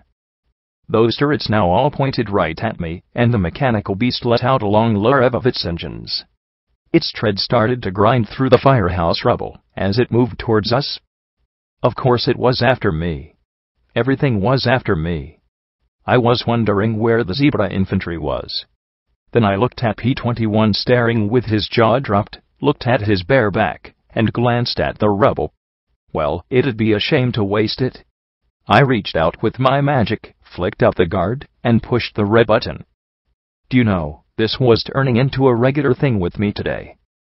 The bomb buried in the remains of the firehouse ripped out directly underneath the rear corner of the tank. Its left tread flew apart as the entire back end of the vehicle crumpled. For a moment, I was sure that there was going to be a secondary explosion, but the tank just lay there like a busted toy. Bricks and dust and flaming bits cascaded down upon us as we huddled on the ground. I slowly rose to my hooves and took a few steps towards the war machine. Then I looked back over my shoulder at my friends and grinned. I win. Then the engine growled to life and a pink glow began to spread along the damaged vehicle, the metal bending back into shape, knitting together, and reappearing. The guns began to move in their sockets, and all together we rushed away to the west, disappearing into the smoke. A minute later, the tank's engine let out a roar that echoed across the battlefield. We didn't stop running for almost 10 minutes. We spotted 1 or 2 Reapers, but they were scattering too fast to give us any trouble. Finally, we tumbled into an intact basement bar and spread out. Every pony was covered in a mat of blood, soot, dust, and sweat. We reeked of smoke and flamer fuel. My brand new shotgun was in dire need of a new barrel, and Glory's beam gun barely had enough charge to function as a flashlight. But me? I couldn't be happier. We were alive. No pony was missing body parts. Well, not pony except me, but still, I hadn't lost any more. And we were all together again. Lacune used her magic to recharge our remaining potions before we drank them. I was still far from top-notch. Now that the shock had worn off, I was one throbbing nerve head to hoof. P-21 and I both took a Med-X. Scotch had gotten over her shock at the tank, and was now telling Rampage about an odd filly she'd met in the firehouse who had saved her from Steel Range Rangers. Glory tried to repair my braces with something more effective than duct tape. Hard to know how she'd managed that. I just smiled as I drank a room-temperature Budweiser and looked at my 5 friends. "You look happy," P-21 said as he sat opposite me. He'd taken 1 drink of the tepid beer and grimaced. "Was? But that was why I loved him." He still looked mixed about Rampage rejoining us. Glory remained cool, now that things had calmed down. There was no doubt we needed her, but it'd take a while before Glory forgave her for leaving us back at the collegiate. "I feel happy." "I look like shit," I replied as I looked at the dusty pool table. There were bones around it. Well, that was a downer. I wondered who'd been playing when the bombs fell. Who'd been winning? Had they been having fun getting one last game in as the air sirens wailed? There had once been pictures all over the walls, but most had fallen to the floor and were ruined by mud and moisture. From the few that remained, it looked as if this had been a hangout for the soldier bucks at the naval base. Most of them were smiling at the camera, or grinning like idiots, or raising bottles of beer in salute. I lifted my bottle to the pictures that remained. Having had a taste of war, though I admitted it had been a small taste, I knew they deserved all the respect I could muster. Especially when I knew one of these ponies. Twist and a zebra sat at the bar in one grainy photograph, and I carefully levitated the frame off the wall. There was a news article taped inside the frame. "Barroom Brawl Becomes Battlefield" by Ace Buckley. Chaos reigned yesterday night in progress at Billiards Pool Hall as a group of sailors from the Iron Mare Naval Base encountered several soldiers from the Mare Station. Sergeant Twist, formerly of the now infamous McIntosh's Marauders, was sharing a drink with Shuja, one of the elusive Predator zebras still fighting on behalf of Equestria, when the sailors arrived and took umbrage with the presence of the red zebra. Sergeant Twist told the sailors what they could do with their anchors in a quote we cannot reprint, and the fight was on. When soldiers from the air station learned that the sergeant was in trouble, they immediately rushed to her assistance. All told, almost 200 off-duty soldiers rushed to the scene to assist their side. Though there were no casualties, Colonel Cupcake at Mare said that there would be severe punishment incoming. Some observers, however, have expressed concerns that the former Marauder enjoys special privileges due to the attack on her last year. The question has also been raised of whether the sergeant's open intimate relationship with Shuja is a conflict of loyalties. Few zebras remain in the Hoofington region, and most of those who do are inmates of the Yellow River internment camp. Billiards, owner of the establishment in question, has said that any pony wishing to fight on behalf of the Princess and Equestria was welcome, striped or not. He assures his clientele that his bar would be reopened in just a few weeks. I looked at the pair in the photograph, holding hooves and resting their heads against each other. It could have been Glory and me in that photograph. Looking at Twist, I glanced over. There were some differences. They had different grins. Different eyes. Then there were the stripes. And the zebra simply looked exotic with that, not quite a pony, look they had. I turned it over, and there was a little note, Twist, plus shoe job, with a heart drawn around the words. Should I tell her about it? Would she freak out? I didn't want to shoot her in the head again, especially not with Scotch ape watching. Not remembering sucks. Shit, Rampage, I called out. She looked over from Scotch. Her armor had holes in it she hadn't been able to patch yet. I could only imagine how she'd gotten another suit. Had she gone down into the tunnels for the armor we'd been forced to leave behind? Maybe she had a second suit left with Big Daddy. Yuck. What's up? She asked, as she trotted towards me. I found a picture, I said softly. Back at the museum a few days back, when we were fighting zebras, you said that your name was Shoejob. I tapped the overturned picture. I think I found a picture of her. Rampage sat down hard. You mean one of the ponies, inside me? I nodded slowly, and she clenched her eyes shut. P-21 slipped off of his seat and trotted to Scotch. Let's get you washed up. There's got to be some clean water somewhere around here with all this rain. I want to stay with Rampage, the filly protested, as he shoved her towards the stairs. She's not going anywhere. Now move, P-21 said firmly, as he shoved her up the stairs.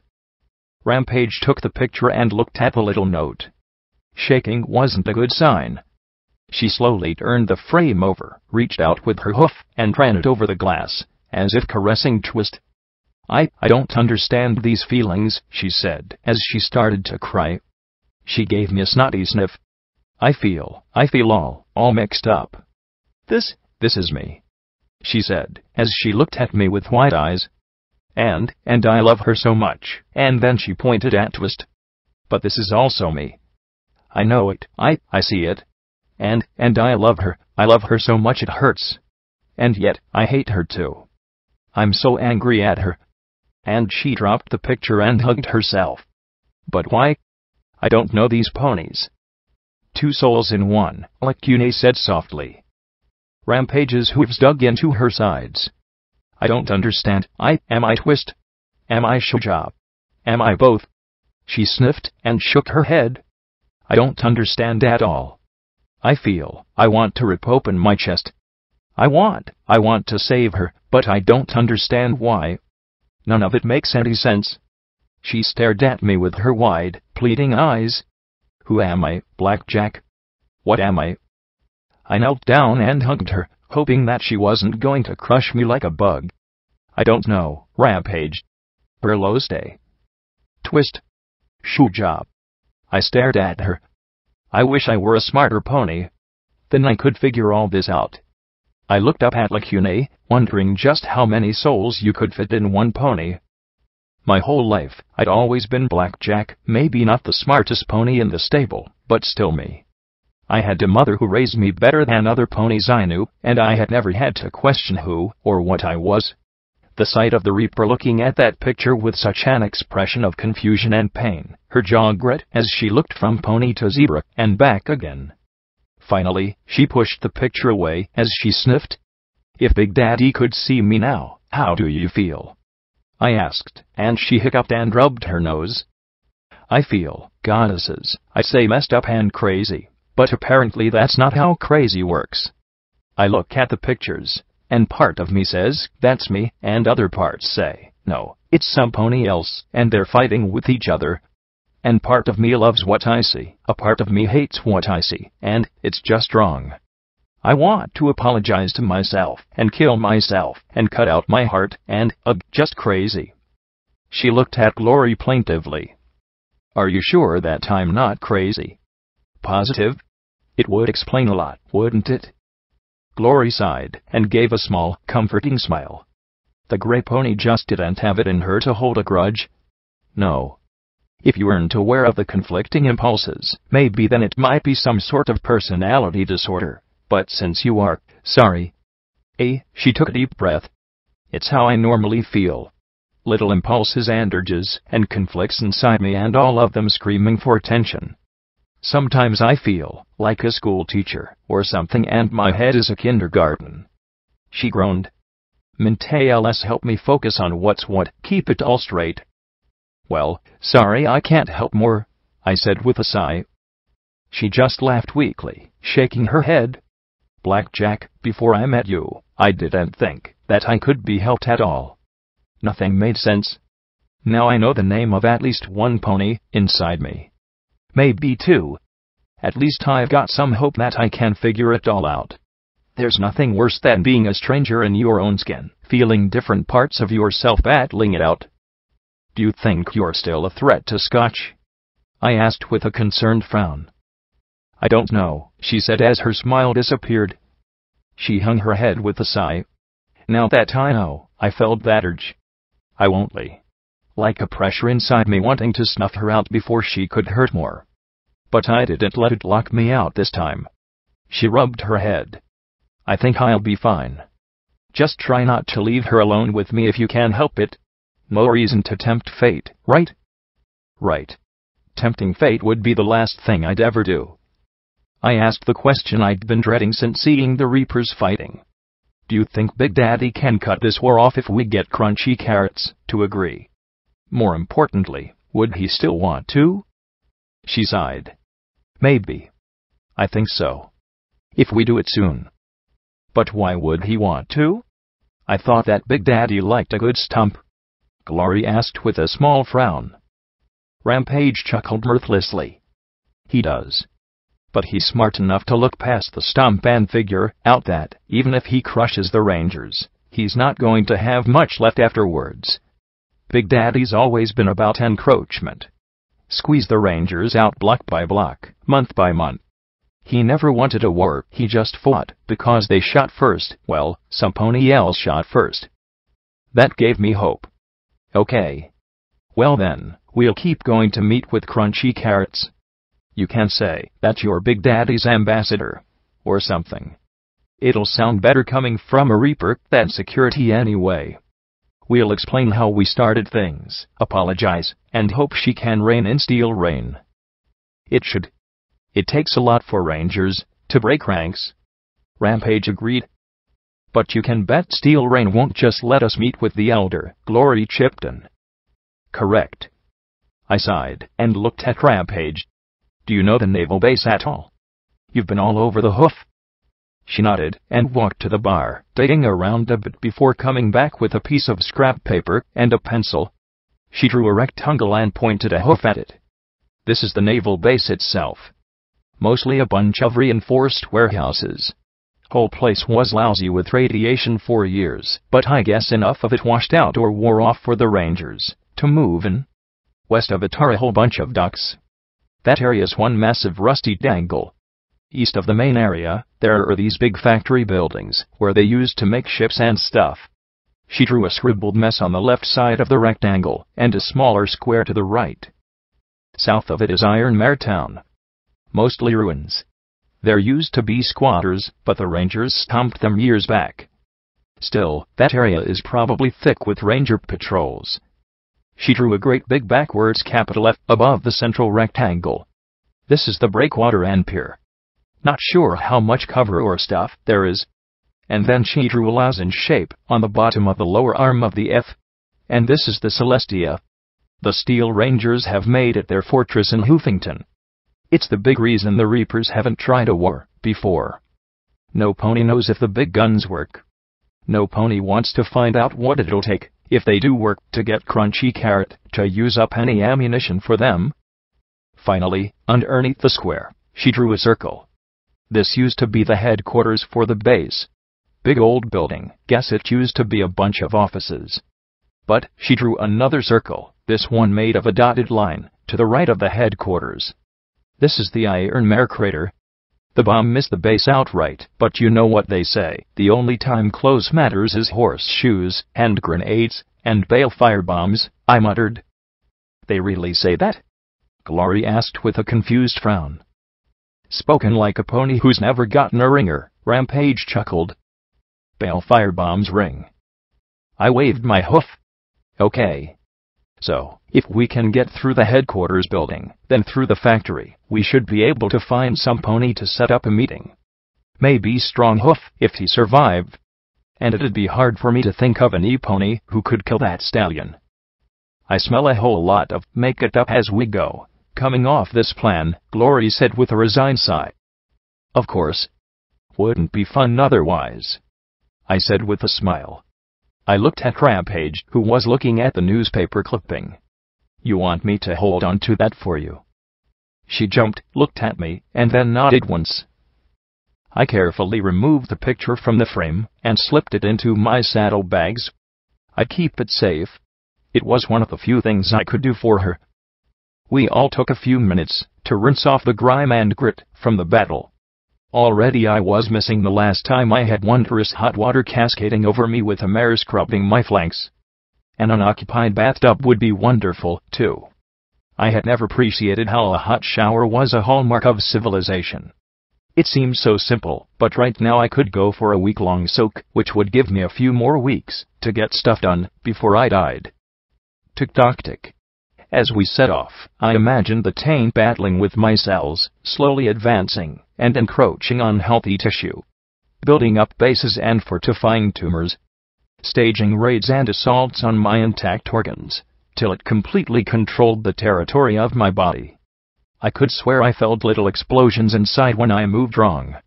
Twinges like gunfire. A general burning in my rear leg, like flamers at work. And, every now and then, I imagined a bomb inside me going off that would make me pause and gasp. Well, you were all running one way, but I couldn't run. I was so scared. And those mean ranger ponies were laughing about how they should just cut off my pit buck and figuring how to disarm his big old bomb. Then this purple and green filly walked in. And they seemed to think she was one of my friends, or something, and went to grab her. Well, she opened her mouth wide, and she bit his leg off. And then the other one started to shoot her, but the bullets, they just bounced right off. And then she breathed fire at him. Green fire. Scotch looked at us. I'm not making this up. I smiled as I clattered along beside her. I didn't say you were Scotch. You had a smile, she said sullenly. Smile. That, I don't believe you, but I won't say so. Smile, she said crossly, then looked at Rampage. You believe me, don't you? There was more in her tone and expression than just that. She might as well have been asking, you're not angry with me, are you? Or, you're not going to leave again, are you? Rampage looked at her a long moment and then gave a crooked smile. Sure kid. I knew Gorgon. Freakiest damn pony you ever saw, and her smile slowly faded away. And one of the nicest. I recalled him turning my friends to stone, but kept my silence. Who hired him to up production at the mine? I asked, as I trotted along. We were making our way north, more or less trying to keep off the streets, and always watching the skies. We may have killed off a bunch of Brass's flock, but I didn't think that we'd gotten all of them. I mean, it seemed pretty sudden, from what I recall. Dunno. Apparently, some buyer wanted every last gem they could claw out of the mine. Basically took it over. Funny, because normally those gems would get converted into flamer fuel or gem cartridges, but they were going somewhere else. I frowned, my head throbbing. I know that look, P-21 said, as he limped up beside me. What are you thinking, Blackjack? Just, everything is happening now. I get EC-1101 out of 99. Gorgon gets sent out to mine gems. Every pony starts killing every pony else. What triggered it? What's behind it? Who wants the gems so much, and why? I pointed in the general direction of the battle. And that monster pony said that some pony was really pushing Sanguine to get EC-1101. So why now? Rampage looked at me. No offense, but why not? Things are finally organized enough for groups of ponies to tear each other apart. But that's part of it too. The companions come out east and just happen to weed out all the dozens of little tribes so that they could get 5 competing organizations. And one of the companions goes up to the enclave to get them involved too through the VC. I can't believe it's all a coincidence. It's like there's something sweeping all this along. And not just in Hoofington. Why does the stable dweller shake everything up now? Why has Red Eye come to power in Philadelphia now? Why is everything happening now? Maybe it is all just one big coincidence, Glory suggested. I mean, it's all circumstantial. She was probably right, but I couldn't help but feel the niggling sensation that all of this was connected. That things that happened 200 years ago were happening now. I looked back at Lacune trailing behind us as Glory and P21 began arguing over coincidence versus pattern. Well, that was fine. I'd raised the question, so now the smart ponies could argue over it. I dropped back and gave Lacune a little nudge. How are you feeling? The goddess was hurt very badly. I do not think Unity has ever been so threatened before. She shivered. She has cut me off as completely as she can. I have been forsaken. I can hear the others, but next time I am threatened, she will let me die. She will not endanger everything for just me. I'm sorry, I said with a sigh. I guess you and the goddess would have been better off if you'd never met me. Why do you say that? Lacune asked with the ghost of a smile. You are, in many ways, the most fascinating pony the goddess has ever encountered. Tenacious, foolish, brave and cowardly, painfully devoted to those in need. Had ponies like you lived 2 centuries ago, perhaps things might have been different. At the very least, you have inspired the goddess to a radical plan. Radical? Yes. The goddess knows a dire enemy is coming to us. We will treat with her, seek to use her rather than destroy her outright. Allow her to achieve mutual goals in the hopes that our great biological problem can be addressed.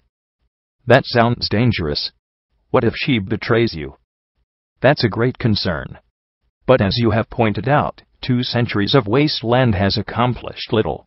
2 centuries of Watcher and the Enclave hasn't accomplished much either, I thought. We do not know if this will work, but we are becoming increasingly aware that old methods are not succeeding.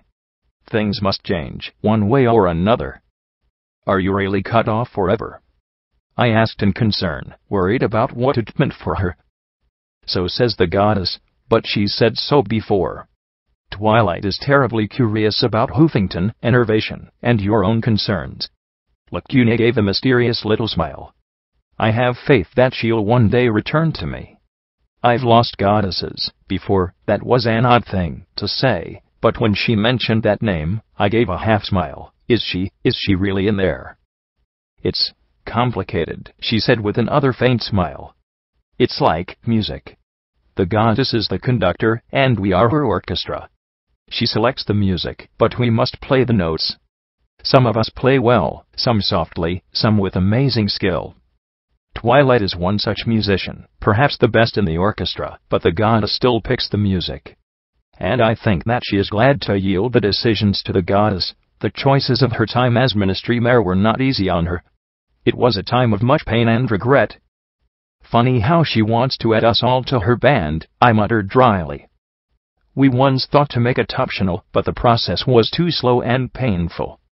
The acolytes of Unity were too vulnerable to the predators of the wasteland. And it seems somewhat cruel to leave the poor and ignorant and fearful to die when they could be saved in Unity. Once they were part of us, they would know it was a better state. She gave a tiny shrug. It is a matter of perspective. For us, it would be monstrous not to offer Unity to all. I didn't think about it like that. What was it like for you? She gave me a sad smile. I don't know. I didn't go through Unity, she replied, and I kicked myself. It was so hard to remember that she wasn't actually a pony, that she was just a collection of thoughts and regrets. I have memories, though. A cup of golden fluid, vats of rainbow lights, catwalks, why catwalks? She sighed, and shivered slightly. Then falling into a great dark filled with whispers and motes of light. And then learning to play. Some fight it. But I think, on some fundamental level, we all long for harmony. Harmony, but I looked in the direction of all the smoke. Somehow, Hoofington doesn't seem to know how to play along. 2 hours later, we'd left most of the industrial section of the city behind. Crumbling factories gave way to a narrow band of yellowed grass, dead trees, and smaller patches of tract homes. In the middle of this band was a parking lot, a foundation, and a sign proudly proclaiming Horizon Laboratories. Beneath that, proud subsidiary of the Ministry of Arcane Science. Everything else had been scraped away by a bale firebomb, given the crater beside the building. It had probably been blown out into the bay. Well, that's disappointing, Rampage muttered. She pointed at the junk scattered over the slab of blasted foundation. Was this someplace important? It might have been a place with some answers, I grumbled. Now it was no place. If you don't mind, I think I should take the opportunity to replenish myself, Lacune said as she looked yearningly at the red radiation emanating from the bowl-shaped depression. Have fun. Keep an eye open for rangers, reapers, manticores, I sighed, and hung my head. Do you know what? Just keep an eye out for anything that isn't us. With a flutter of her wings, she trotted happily towards the wan glow of the crater. I walked across the slab, finding the elevator shafts completely choked with rubble. There were a few smashed and rusted bits of office equipment. Most of the concrete was burned to a crisp and still gave slow clicks on my radiation meter. We met back in the parking lot. So, nothing here, then? Rampage asked, as she drummed her hooves on the rusted hulks. It looked exactly that way. A small parking lot for wagons, a big empty slab. Wait, small. Big. Slowly, I turned around and faced away from the building. Nothing that way either. A few smashed homes. A gutted recharging station.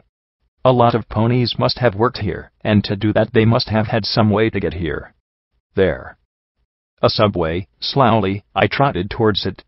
The blue sign was pitted with rust and largely illegible, but my pip-buck navigation icon told me what it had said. Horizon Station. Bingo, I said with a little smile. Scotch bucked. Phew, do you want to go down there? She said, as she looked at the rusty doors that hung half open at the bottom of the stairs. Just a little way, I said, as I looked at her. You don't have to go, if you don't want to. I glanced at Rampage, but she shook her head slowly. P-21 Ken, I'll go with you. You might come across a lock or a terminal, he countered flatly. Damn it. I'll stay with her, Glory volunteered, as if there was some pony else willing. Who knows? It could be fun. Yippee, Scotch muttered as she walked away from the subway stairs. Baby sat by the world's most boring pony. I'm not the world's most boring pony. We can braid manis, swap stories, pillow, fight. She chewed on her hoof for a moment and looked at me. I'm not really the most boring pony, am I? I looked at her and thought that outright deception was called for. Absolutely not. That brightened her up. Come on, Scotch. I'll show you the principles of beam rifle technology, she said, as the two headed back towards the center of the parking lot. Someday you're going to have to tell her what happened, Rampage said from the doorway of the subway station. She's fine. She's dealing with it, P-21 muttered. Last thing she needs to do is go remembering anything else. But why is she remembering at all? I asked, as I looked in at two rusty escalators dropping into the earth. I took that for a good sign and slowly started down with vigilance and sword out. Memory spells remove memory, Rampage said from behind me in a slightly off voice. I glanced back. Her walk was less stalking, more normal. Another pony inside her. However, mental trauma is rarely so black and white as good memory, bad memory. Stripping away an unpleasant memory may prevent the mind from actively recalling the event, but it doesn't necessarily remove the countless subconscious reactions to the trauma itself. If a pony falls into a river, the memory of the fall and nearly drowning can be extracted, but the anxiety around water and the phobia of drowning can remain. True memory therapy takes years of work to adjust those subconscious problems. I looked past her at P-21, seeing his eyes wide in surprise. Rampage muttered softly, "What a dreadful station." "Yep. Some ponies should call maintenance, doctor," I guessed. The emergency lighting still flickered and danced, as we followed the escalator lower and lower into the earth. Octopus, she replied with a crooked smile. Really? Yes, really. I was quite grabby with my magic, as a colt. I didn't hesitate as we continued down lower into the earth. I quite like my name, actually.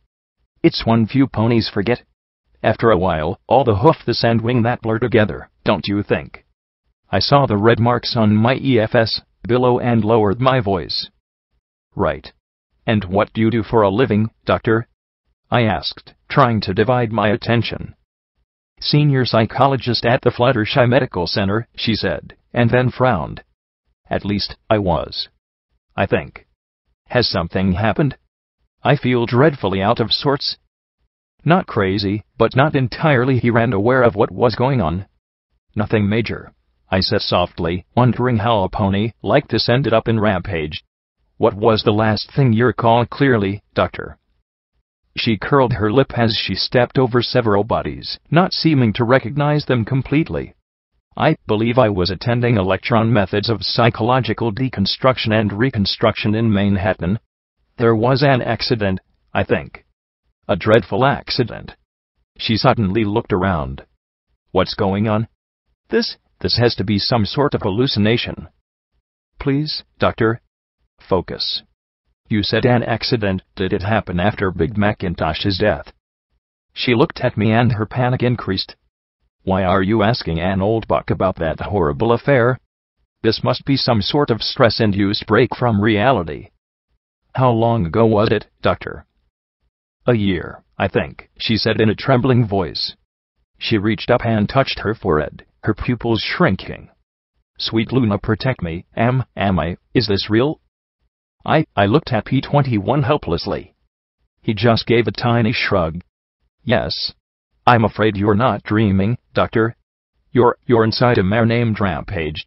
I prayed she wasn't going to freak out, but, though she seemed disturbed, she didn't become violent. Instead, she reached up to her eyes, and then blinked. No glasses, my word. Well, I suppose that, unless I've gone completely off my nut, I may as well accept what you say at face value, she muttered as she looked at the decaying station. Though it seems as if something has gone quite terribly wrong, she asked with a worried smile. It's been 200 years. And yes, something did go quite terribly wrong, P-21 said quietly. You're a buck, Doctor. Well, I was, she said. And I was a unicorn. Really, how did this happen? I sighed. You tell us, Doctor. As I said, I haven't the foggiest idea. I was asleep, I think. It was dark, certainly. Unpleasant. Then I recall some folks discussing memory manipulation. I was quite keen to join the conversation, but unfortunately, I couldn't quite wake up. Then it happened again just now, and suddenly I was, well, in this odd state. I didn't feel myself at all, she replied, as he looked at her hoof claws. My, how positively horrid. The future isn't at all what I'd anticipated. Did anything unusual happen to you? Anything to do with the Office of Interministry Affairs, or their secret projects? I asked with a smile. Anything you can tell us would help. My dear, I was living a life of constant referrals, and anticipating more time with my grandfoals, once I retired. I was never a big supporter of the war, or the ministries, and certainly not involved with anything secret, she said with a sad shake of her head. I wonder, did my grandfoals, what became of them? She asked with a look of terrible worry. I'm sorry, Doctor. They probably died, I said softly. They were bombs, I stammered, and dropped my gaze. I'm sorry. She put her hooves on my shoulders. No, my dear. I'm sorry. I'm sorry we didn't work things out. I always knew we were developing too fast. Changing too much. Too much pride and too much anger, but not Pony was interested in the opinions of a buck who fondly remembered steam trains. She took a deep breath. Now, if you'll excuse me, I think there's some pony who wants something. I'd best go back to wherever I was. She blinked, and suddenly her eyes popped wide. Tell me I didn't kill her. Please tell me I didn't kill her. You didn't, I assured her. Actually, we talked to some pony who was, well, actually pretty nice, if a little confused. We trotted down to the station. I was relieved to find it intact. However, there were some ghouls shuffling around aimlessly. I was glad that the doctor was gone. I'd hate to have to explain all this to him. It was surprising how casually we dispatched them after a battle like earlier. It seemed almost foolishly easy. The train tunnel ran north and south, right towards the fallen Horizon labs. "What are you hoping to find?" P-21 asked, as he stuffed his saddlebags with some semi-decent salvage. There was always a need for more duct tape, underglue, and scrap metal. "No idea. The professor said that this place was involved with the OI," I said, as we stepped off the platform and walked along the tracks. I kept looking up, to the sides, and all around. "This is a bad idea," P-21 muttered. "We don't have any healing potions left, as I recall." "You volunteered," I said, as I looked at him with a flat look and even smile. Then I spotted the door in the wall, a terminal mounted next to it. I rapped on the glass monitor. "And good thing too." He scowled sullenly at me before getting to work. "What was he like?" Rampage asked. The doctor. Well, he was a grandfather. A professional. Cared for his grandkids. Didn't mention a wife, seemed to think he was dreaming, or something at first. "And he was a psychologist of some sort," I said with a smile, and a shrug at her baffled look. We were silent for a few minutes as P-21 worked on the terminal, muttering under his breath. "Blackjack?" Rampage asked softly. "HMMM? Do you think I'm real?" I blinked in surprise. "Real? What are you talking about?" "I mean," she hugged herself. What if there is no Rampage? Or Arlostant? Or me? Am I just a collection of ponies all blended together?" I bit my lip, not sure how to answer that. But P-21 snorted. "You're real, all right." He looked at the striped mare sharply. "I have no idea who that doctor was. Or Shoejob. Or Twist. Or any pony. I just know Rampage. That's all I think of when I think of you. I don't know if you're crazy or possessed or what, but you annoy me, so you must be real." Rampage looked at him, her eyes growing wide. Just as she started to move to hug him, he pointed a hoof at her face. "Hug me and I'll put enough C4 in your bed to launch you to the moon." Rampage stopped mid-hug, giving me an awkward smile. P-21 looked at the terminal and hit a button. There was a beep and then an electrical click, and the door swung open. "Well, there's probably something bad here," he said, as he looked at me. "Why?" "The password is Trottenheimer." I wasn't sure what I'd expected from the basement of Horizon Laboratories. Arcane solutions to magical problems seemed to be their motto. The basement offices were neat and tidy, if slightly dusty. There were no bodies lying around, and while the walls were cracked, they were still mostly intact without too much trouble. A number of posters of Blackjack and Twilight Sparkle could be found, along with pithy motivational posters. What there wasn't a lot of was paper. "Something wrong here," I muttered, as I checked the 20th desk. No clipboards with financial reports. No papers. No office supplies. There was more stuff in the utility closet and in the whole of the office combined. Where were the coffee mugs and the bottle caps? There were always bottle caps. "This place has been cleaned," P-21 said quietly. "And not recently, either." "No bullet holes," I said. "So this wasn't a raid like at the museum." Then we found the doors and pushed against them a crate filled with strange yellow suits. Bright purple tape was stretched back and forth across the doors, and a sign reading Biological Contamination Level 5. Quarantined by order of the MAS had been hung in the center.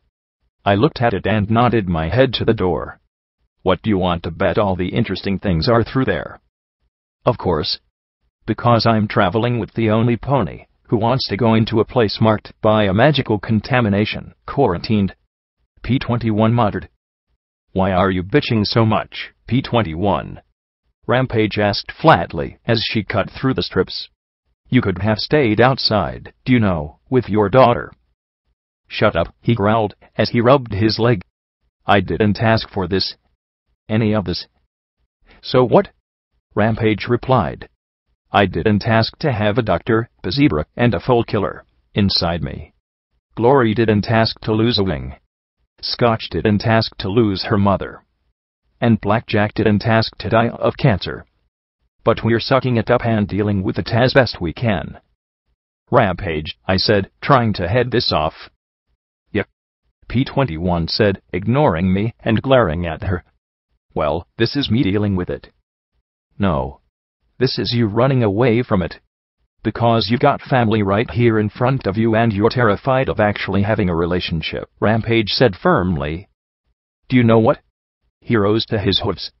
I really don't need to hear this from a mare who ran away and left us to go join her marauding friends.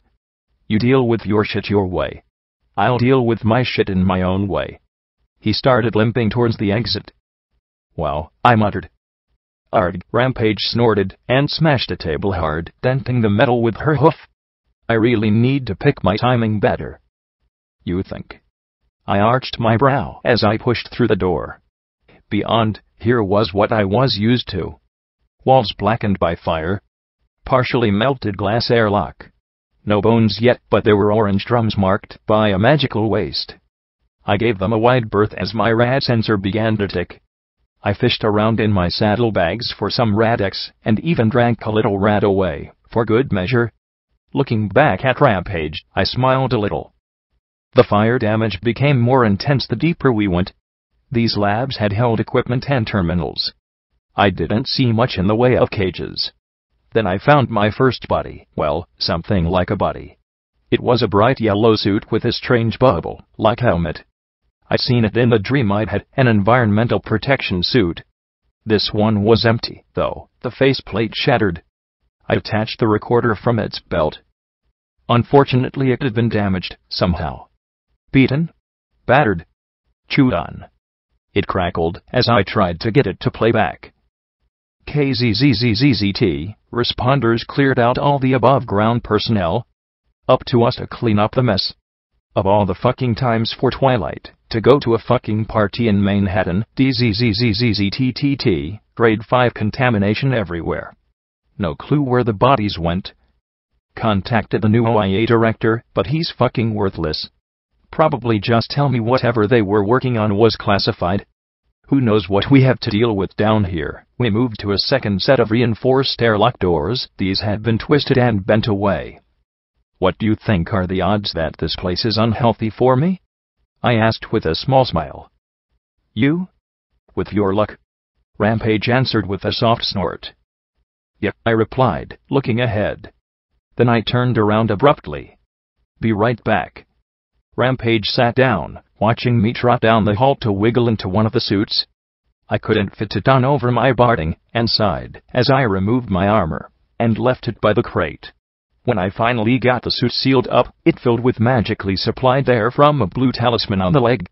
I trotted back and looked at the smirking Rampage. What? Some of us aren't immortal. She just smiled and shook her head. We went in deeper and found a staircase that took us down level. KKKKZZZZ, real mess here. I don't get how these folks got their hooves on this stuff. All the materials here look legit. I'm not seeing anything contraband anywhere. First honest lab in Hoofington, I swear. FZZZK, I looked at the puddles of rainbow sludge and felt my pulse quicken. Celestia, what the hell happened here? There shouldn't be this much fuck. I stepped around the glowing heaps and strange shimmery pools that I was completely certain wasn't water.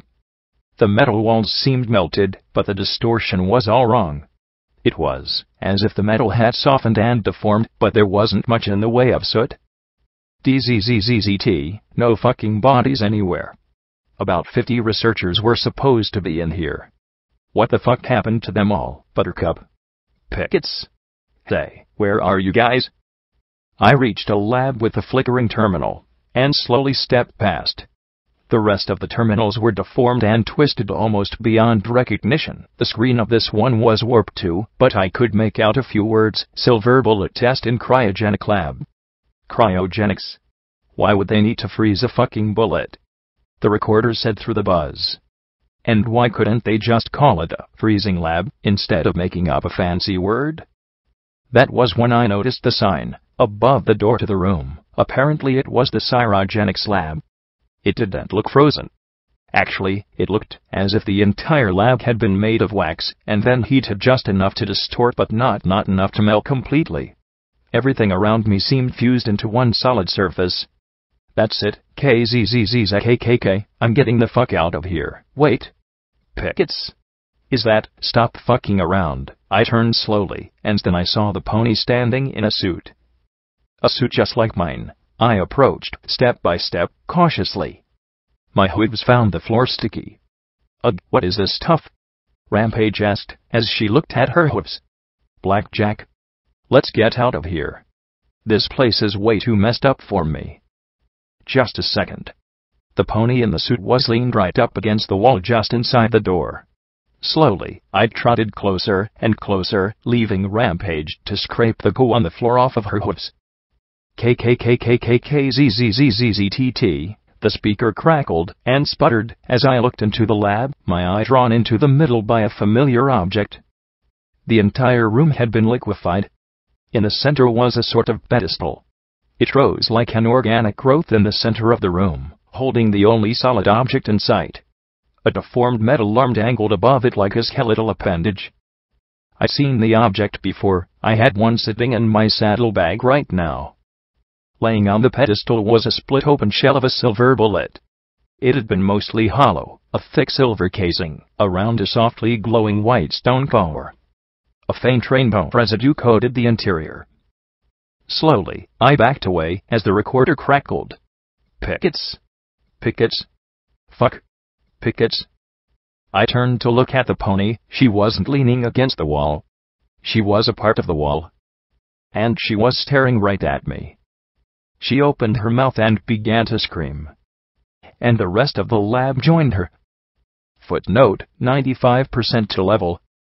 All glory and praise to Cut for creating Foe in the first place.